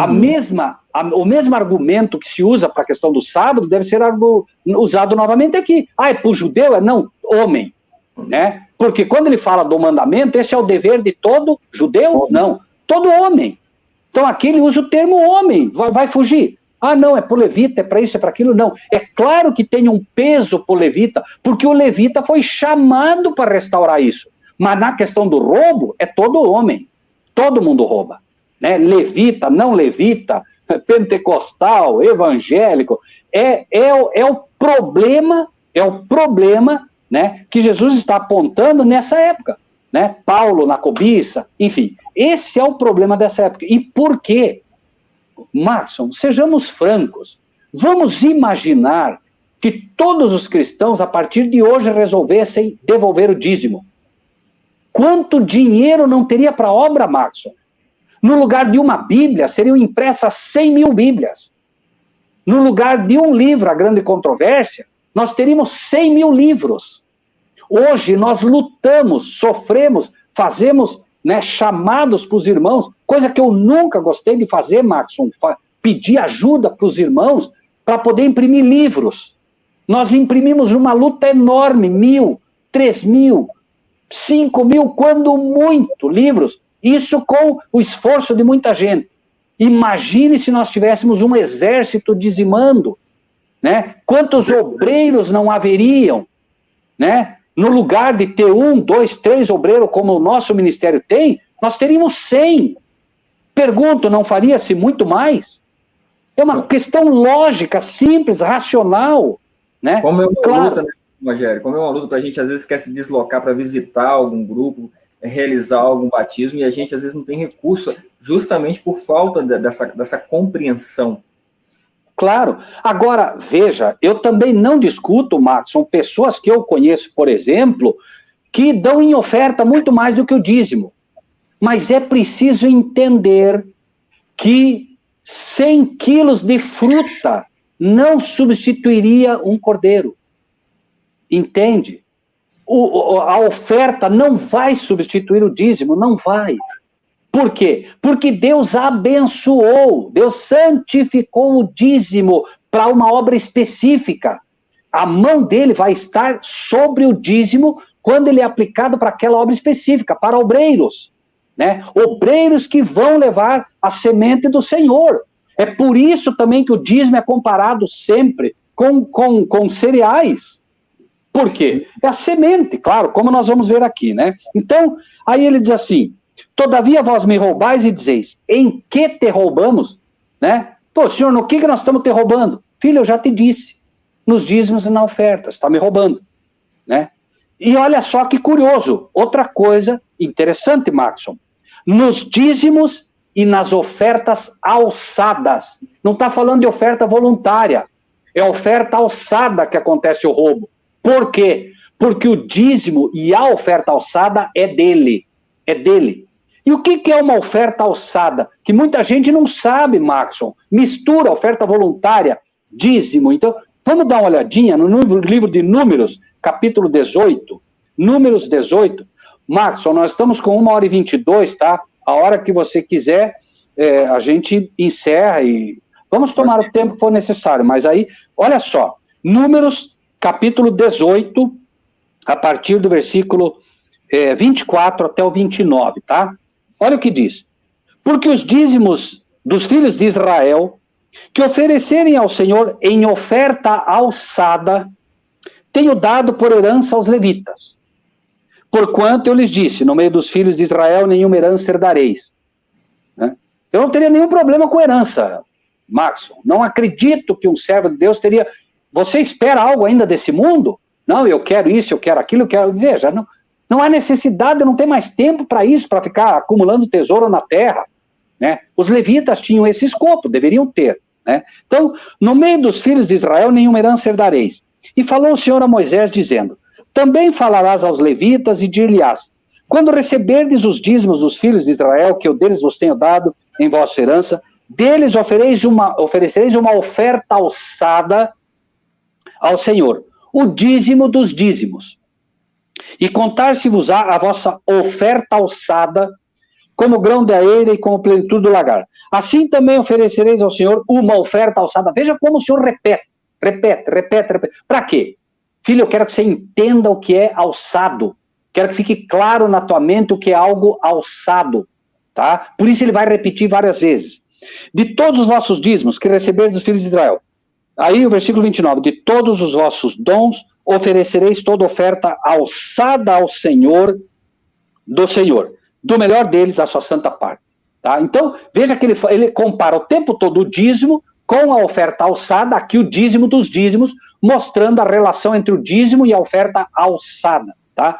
E no livro de Números, Marcos, um pouquinho mais, voltando um pouquinho mais, Números 15, nós vamos encontrar especificado essa questão da alçada.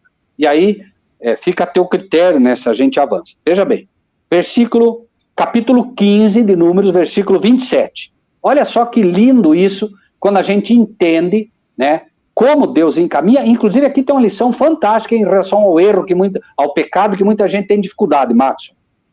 27. Se alguma alma pecar por erro, algumas versões dizem ignorância, mas ignorância não é o melhor termo, viu, Maxon? Não é, tá? O melhor aqui é por fraqueza, erro ou fraqueza. Então, se alguma alma pecar por erro ou por fraqueza, tá? Para a expiação do pecado oferecerá uma cabra de 1 ano. E o sacerdote fará expiação, veja, Adão pecou pelo quê? Por fraqueza, por erro. Não foi por rebeldia. Não foi rebeldia o que ele fez. Olha a diferença. Ele vai colocar só 2 tipos de pecado aqui, né? Então, 28. O sacerdote fará expiação pela alma que pecar, quando pecar por erro perante o Senhor. Fazendo expiação por ela, ele será perdoado. Para o natural dos filhos de Israel, para o estrangeiro que no meio deles peregrina, uma mesma lei vos será para aquele que fizer isso por erro. Agora, olha só. Mas a alma que fizer alguma coisa à mão alçada, ou à mão levantada, algumas versões, quer seja dos naturais, quer seja dos estrangeiros, injuria ao Senhor. Agora ele vai dar um exemplo disso, Marcos. Olha só, versículo 32. Estando, pois, os filhos de Israel no deserto, acharam um homem apanhando lenha no dia de sábado. E os que o acharam apanhando lenha, o trouxeram a Moisés e a Arão e a toda a congregação, e o puseram em guarda, porquanto ainda não estava declarado o que se lhe devia fazer. Disse, pois, o Senhor a Moisés, certamente morrerá o tal homem.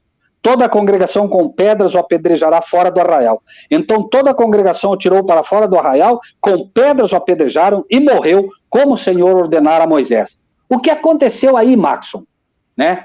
A oferta voluntária é aquela oferta que você diz assim, eu vou dar para essa viúva, eu vou dar para esse pobre, eu vou dar para esse, eu vou dar para aquele. Embora para a viúva também havia uma parte dizimal que podia se dar, mas não é o caso. Creio que o Danilo vai tratar um pouco melhor disso. A questão é só assim, você está no semáforo, você está num lugar, alguém te pede uma ajuda, você dá uma oferta. Você está na tua casa, você compra uma cesta básica, vai lá e dá. Não saiba a tua mão direita o que fez a mão esquerda. Ou seja, não levante as mãos dizendo, olha, eu dei, tá vendo? Eu dei. A mão alçada é quando todos sabem o que se faz. Essa é a mão alçada. Veja que esse homem, né, havia o pecado por erro, você oferecia o sacrifício e tudo bem. Esse homem foi recolher lenha perante todo o arraial do Senhor. Ele estava dizendo assim, olha aqui eu, ó, o senhor não disse que não pode? Olha aqui eu, ó, estão vendo eu aqui? Estão vendo? Eu anulando o mandamento do Senhor, estão vendo?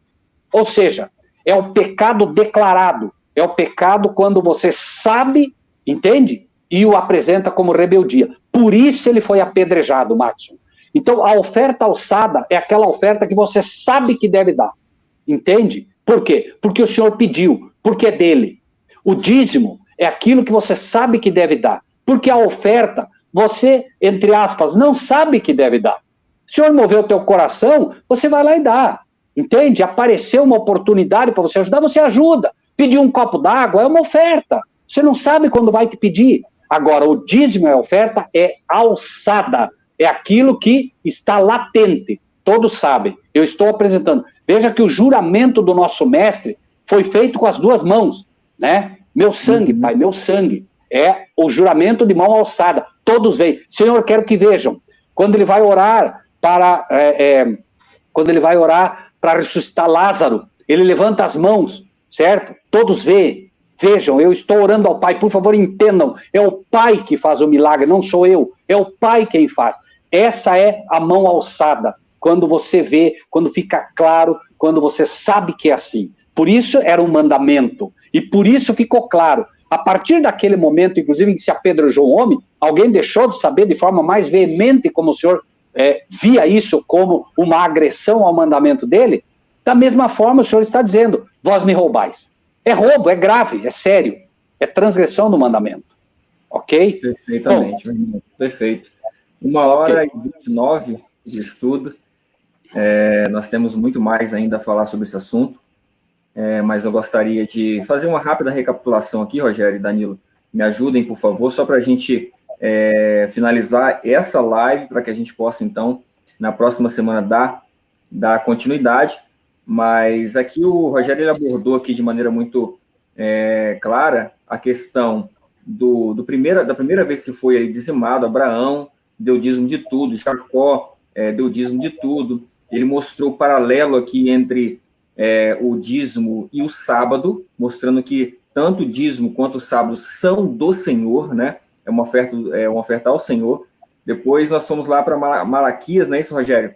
Onde você trabalhou ali a questão da aplicação daquele capítulo ali, que vai chegar na parte do roubarás ao Senhor do dízimo, você aplicou para o tempo de Cristo, que também deve ser aplicado para o nosso tempo, porque aí você até comentou, mas não entramos no 4º capítulo de Malaquias, que fala do terceiro Elias, que se aplique, todos aqui sabem que fala de João Batista, e sem dúvida alguma fala de nós, também, povo. Então não tem como tirar isso desse contexto, foi muito bem aplicado. Depois ali você veio trazendo ali para a aplicação para o futuro, né? Assentar-se-á, né? Aplicando seu futuro, depois Deus também trazendo o povo de volta à aplicação do dízimo.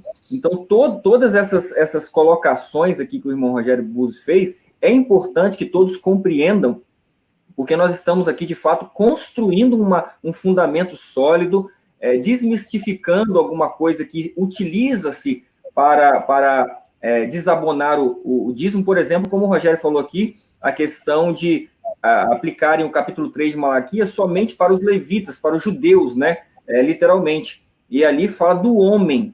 É interessante, Rogério, eu gostei muito dessa aplicação, porque a mesma frase, a mesma coisa é colocada para o sábado. A desculpa é a mesma. Então, irmãos, eu gostaria de enfatizar essas lições que nós tivemos nessa live. Eu não sei se o Danilo gostaria de enfatizar mais alguma coisa, o Rogério também, mas foram lições marcantes que vale a pena todos se atentarem para isso, porque nós vamos trazer abordagens aí a Hebreus, especificamente no capítulo 7, nós vamos aqui com Danilo fazer uma abordagem a Deuteronômio ali, que fala do segundo dízimo, ao dízimo dado no terceiro ano. Nós vamos fazer todas essas abordagens ainda, tá? Mas eu acredito que é importante enfatizar aqui o que o irmão Rogério Buzzi trouxe de lições nessa live, para que nós possamos ir para a segunda live, para esse segundo momento de estudo, bem embasados em tudo aquilo que foi feito aqui. Amém. Amém. Bom, então, nós gostaríamos que o irmão Rogério fizesse suas últimas considerações. Aliás, irmão Danilo, por favor, nos dê aí seu parecer sobre esse estudo, já preparando para o seu. Eu já vi todo o seu estudo e fiquei encantado. Deus seja louvado. Vai complementar muito aqui tudo aquilo que o Rogério tem colocado. Mas, por favor, dê suas últimas palavras para essa live. Eu gostei muito aí do que o irmão Rogério abordou, né? Foi, assim, muito específica essa questão que você colocou aí mesmo, da questão do passado, do presente e do futuro, né? E falando de hoje, nos nossos dias, há uma questão aí da questão da oferta, às vezes, da pessoa ofertar ou dar o dízimo, né? E se consagrar porque está fazendo aquilo, né? A gente vê hoje muito isso, né, no YouTube, pessoas fazendo, né? A gente vê ali várias situações, eu estou ajudando uma pessoa na rua, né? E aquela questão de que a sua mão direita faz que a sua mão esquerda não veja, né? Então, é como se fosse se auto-vangloriar por estar ajudando alguém. A gente tem que tomar muito cuidado com isso, porque a gente muitas vezes é influenciado por ver, às vezes é um ato de bondade, com certeza, mas não necessariamente precisa ser uma coisa assim para que aquilo seja colocado de uma forma como se a pessoa tivesse falando, tá vendo, eu sou bom. A gente tem que tomar muito cuidado com isso, né? A questão ali de ajudar as pessoas com as ofertas ali, igual o irmão colocou no finalzinho. E também depois, né, depois que o irmão terminar, né, o parecer dele, possivelmente na próxima live, a gente também vai abordar, como você falou, a questão do segundo dízimo. O segundo dízimo, ele era muito importante, né, nessa época, né, lá no passado, nos patriarcas, e a gente vai ter umas lições assim, muito interessantes de entender que tanto o Espírito de Profecia quanto a Bíblia traz um esclarecimento assim, prático. Tá? É que às vezes a gente acaba confundindo por não saber interpretar da forma correta. Perfeitamente. E existe tanta dificuldade aí hoje das pessoas acharem que o dízimo pode comprar o que quiser, pode dar da forma que quiser. Então, a gente vai abordar tintim por tintim, se Deus permitir. Que Deus abençoe a todos, né? Essas são minhas considerações aí. Rogério, por favor. Amém.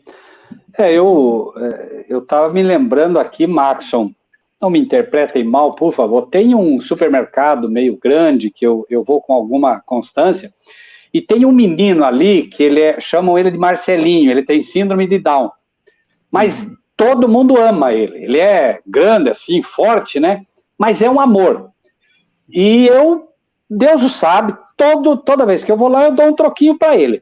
É fantástico dar oferta para um menino assim, sabe? Porque ele nunca lembra, nunca.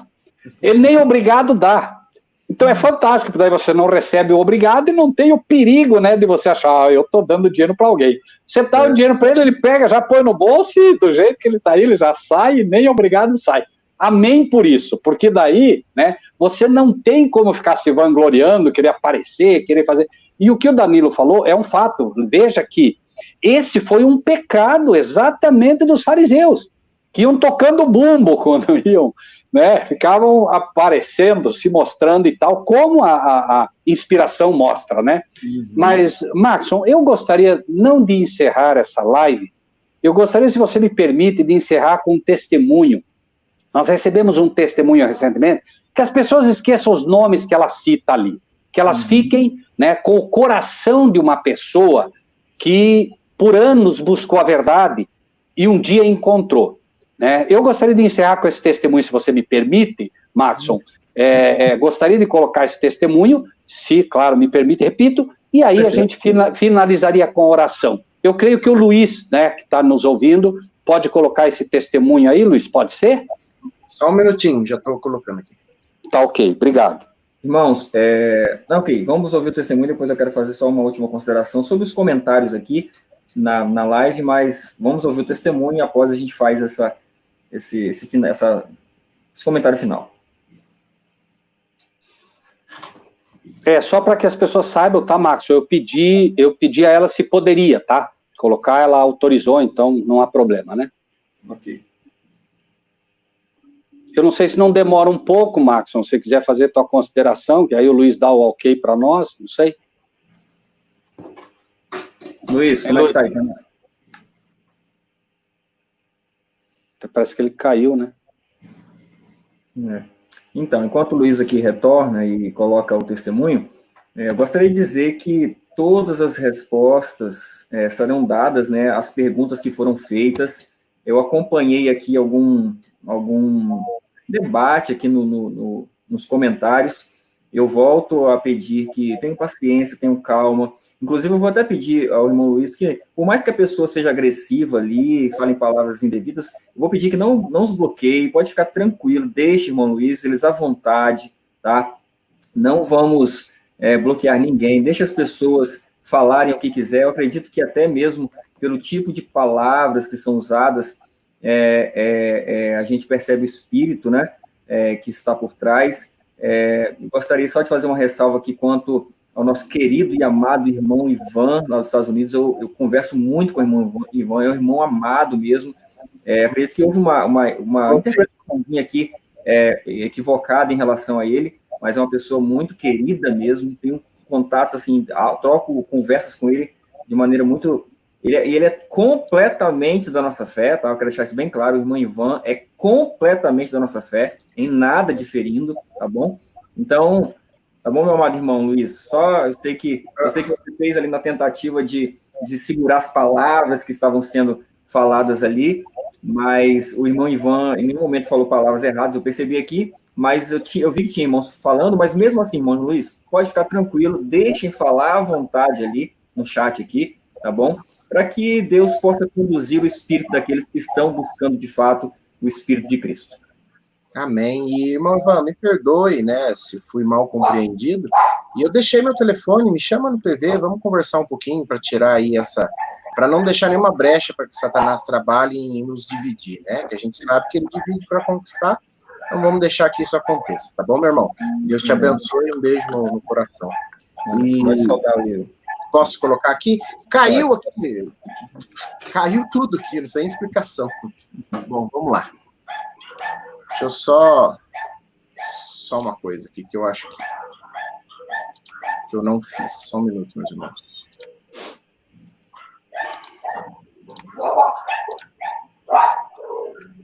Coloca o cachorrinho no mudo aí, Luiz. Eu vou... Tô brincando, meu irmão, tô brincando, só pra... Tá vendo? Eu não usei o microfone condensador, viu, Danilo?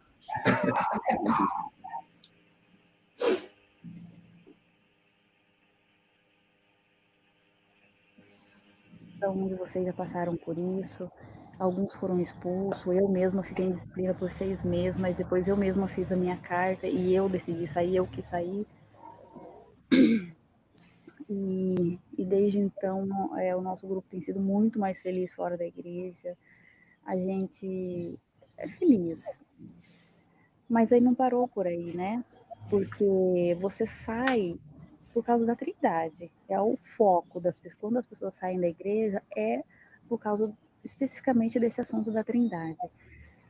E aí você se depara estudando outros assuntos, fala, não, a gente vai ter que estudar outras coisas para saber o que é verdade e o que não é. Só que quando você começa a estudar, e aí os outros assuntos, né? Será que é verdade? Será que não é? E aí o meu grupo estudando, os líderes deste grupo, começaram a desacreditar do dízimo, pela forma que a igreja conduz o dízimo, eles começaram a desacreditar, por exemplo, sobre a natureza de Cristo, que Jesus é Deus, e isso me incomodava um pouco. Mas por que eu não questionava? No meu coração dizia que alguma coisa estava errada, mas eu não tinha argumento, porque eu sempre tive muita dificuldade, irmãos, de estudar sozinha, de entender e interpretar a Bíblia. Eu sempre tive muita dificuldade. Então eu não tinha argumentos. Então qual é o meu papel? Orar e falar, Senhor, isso não está se encaixando, me dê sabedoria, me dê entendimento, me ajuda a descobrir a verdade. Essa sempre foi a minha conduta. E foi aí que eu descobri que a gente estava seguindo um caminho errado. E como que eu descobri isso? Eu já conhecia no YouTube o canal do irmão Wagner Maxson, e quando começou aquela série Reconstruindo os Muros de Jerusalém, eu tive o privilégio de ouvir o irmão Rogério Buzzi, e, irmãos, nossa, desse ponto em diante, eu não parei mais de ouvir os vídeos, procurar vídeos, mensagens, pregações dele.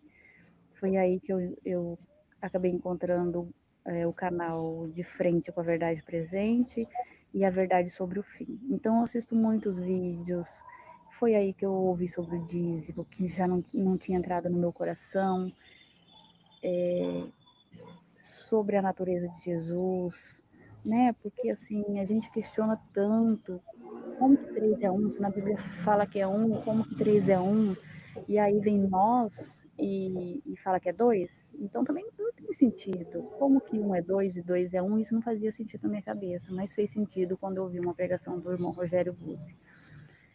E não é só ele, o irmão Rogério Elias, o Luiz Augusto Devay, Wagner Maxson, eu quero dizer que vocês fizeram muita diferença na minha vida. E a partir de então eu estou tentando levar essa mensagem para o meu grupo. Às vezes eles têm dificuldade de aceitar algumas coisas, mas eu tenho enviado os vídeos, tenho falado. E eu louvo a Deus todos os dias por Deus ter colocado vocês na minha vida. Por eu ter descoberto. Deus tem sido de uma misericórdia comigo grandiosa, imensa, e isso enche a minha vida de tanta alegria, irmãos, de tanta alegria. E que vocês continuem fazendo esse trabalho lindo. Eu não poderia agir de outra forma a não ser eu devolver o meu dízimo para este grupo, continuar levando essa mensagem para outras pessoas. Porque eu não conheço outro grupo que nem vocês, não conheço outros que estão pregando essa mensagem que nem vocês.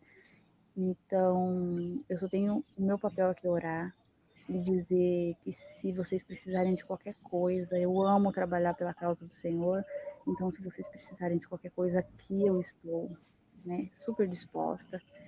E nada me daria mais alegria de encontrar vocês pessoalmente. Quem sabe eu vou aí visitá-los, ou vocês, né, na correria, que eu sei como é corrido, vocês possam vir nos visitar esse grupo, trazer essa mensagem para eles, né? E que Deus nos abençoe. Tá? Um abraço, mais uma vez obrigado, e que continue nesse caminho, porque é maravilhoso. Deus abençoe vocês todos.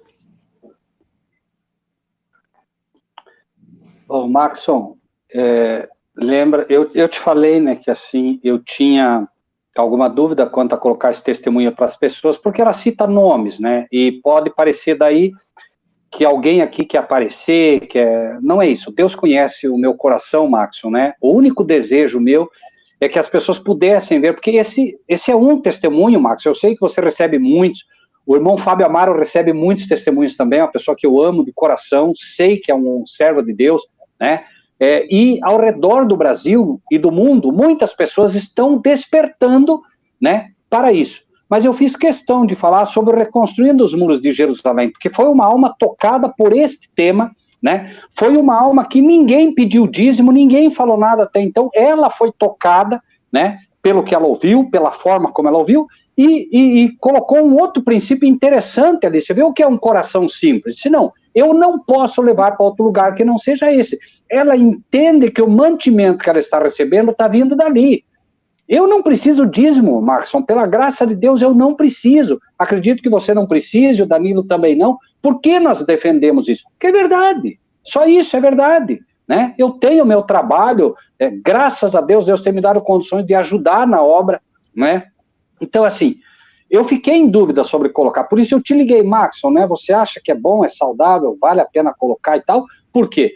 Quem dera outras pessoas, quem sabe, se não forem tocadas pelas palavras, são tocadas por um testemunho desse, que para mim é muito simples, muito direto, né? De uma pessoa que estava sedenta, estava buscando, e Deus lhe indicou, né, a verdade.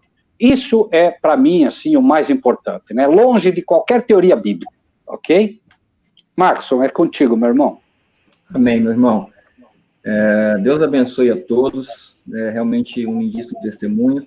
Eu tenho certeza que cada um dos que estão aqui assistindo conosco também teria um lindíssimo testemunho para contar, porque quando a gente prega a verdade, irmão Danilo, quando é a verdade bíblica, é a verdade que faz o trabalho. Poderia ser o Wagner, o Danilo, o Rogério, poderia ser o João, o Pedro, poderia ser qualquer um. Nós somos, e vou dizer mais, Rogério, se um de nós ousar, por algum motivo, deixar a verdade, certamente somos apagados e Deus levanta qualquer pessoa, basta ter a verdade. Nós não temos mérito nenhum nisso e nós gostamos de deixar muito claro. Na verdade, até se traz uma responsabilidade grande, nós sabemos disso, mas confiando em Cristo, que é o cabeça da igreja, que é o mestre, que é o grande comandante, ele que está fazendo tudo isso. E o Reconstruindo, ele surgiu justamente, tenho certeza disso, do coração de Cristo, e a gente tem visto os resultados que Cristo tem feito com esses temas sendo abordados aqui todos os sábados à tarde. Então, louvado seja o nome do Senhor. No próximo sábado estaremos novamente aqui para darmos continuidade ao estudo desse princípio, número 16, sobre o dízimo, para que essa verdade fique ainda mais estabelecida, fundamentada no coração dos filhos de Deus. Então, vamos fechar com uma oração. Gostaria, irmão Rogério, que você fizesse essa oração final? Amém. Amém.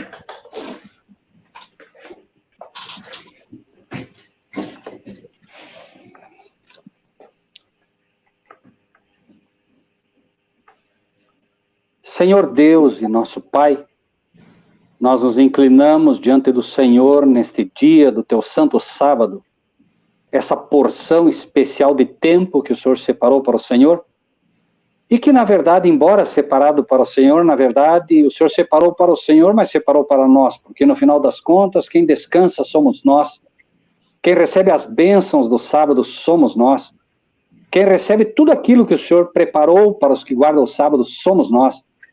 Então, no final das contas, nós vemos que o Senhor, ao mesmo tempo que separou para o Senhor, não ficou com nada para o Senhor, porque o Senhor devolve tudo para nós. Nós queremos te agradecer imensamente neste dia, pelo privilégio que o Senhor dá de vasos de barro, fracos e pecadores, poder abordar temas que são certamente temas que levarão muitas pessoas, Senhor, ao caminho da vida eterna. Nós te agradecemos, Pai, e queremos também dizer ao Senhor nesta tarde do teu santo sábado, que o nosso desejo, Pai, é que realmente esse evangelho avance. Se em algum momento nos calarmos, como disse o Maxson, nós sabemos, Senhor, que o Senhor terá um exército poderoso, quem sabe muito melhor do que nós, para levar avante essa obra. Enquanto isso, nós queremos também agradecer ao Senhor pelos testemunhos que temos recebido. Os méritos são todos teus, Pai. Se em algum momento eles usam o nosso nome, Pai, toma-os para ti a glória, porque a ti pertencem. As pessoas apenas, com alegria, elas percebem como o Senhor tem usado vasos de barro, e na alegria delas, possivelmente, talvez elas em algum momento citem esses nomes, mas nós sabemos que sempre é necessário que o Senhor cresça e nós diminuamos cada vez mais para a honra e glória do teu nome. Enquanto isso, abençoe todas estas pessoas, Pai, todas as pessoas que ouviram esta live, que ouviram da boca do teu servo Danilo, que ouviram da boca do teu servo irmão Maxon, que ouviram desse pobre servo, que todos eles sejam fortalecidos, Senhor, e animados a devolver o que te pertence, para que entendam e vejam como as janelas do céu serão abertas, abençoando grandemente aqueles que devolvem o que é teu. Nós, Pai, te pedimos estas bênçãos e te agradecemos nos méritos do nosso mestre, do nosso professor, Cristo Jesus, o nosso Salvador, hoje e sempre. Amém. Amém.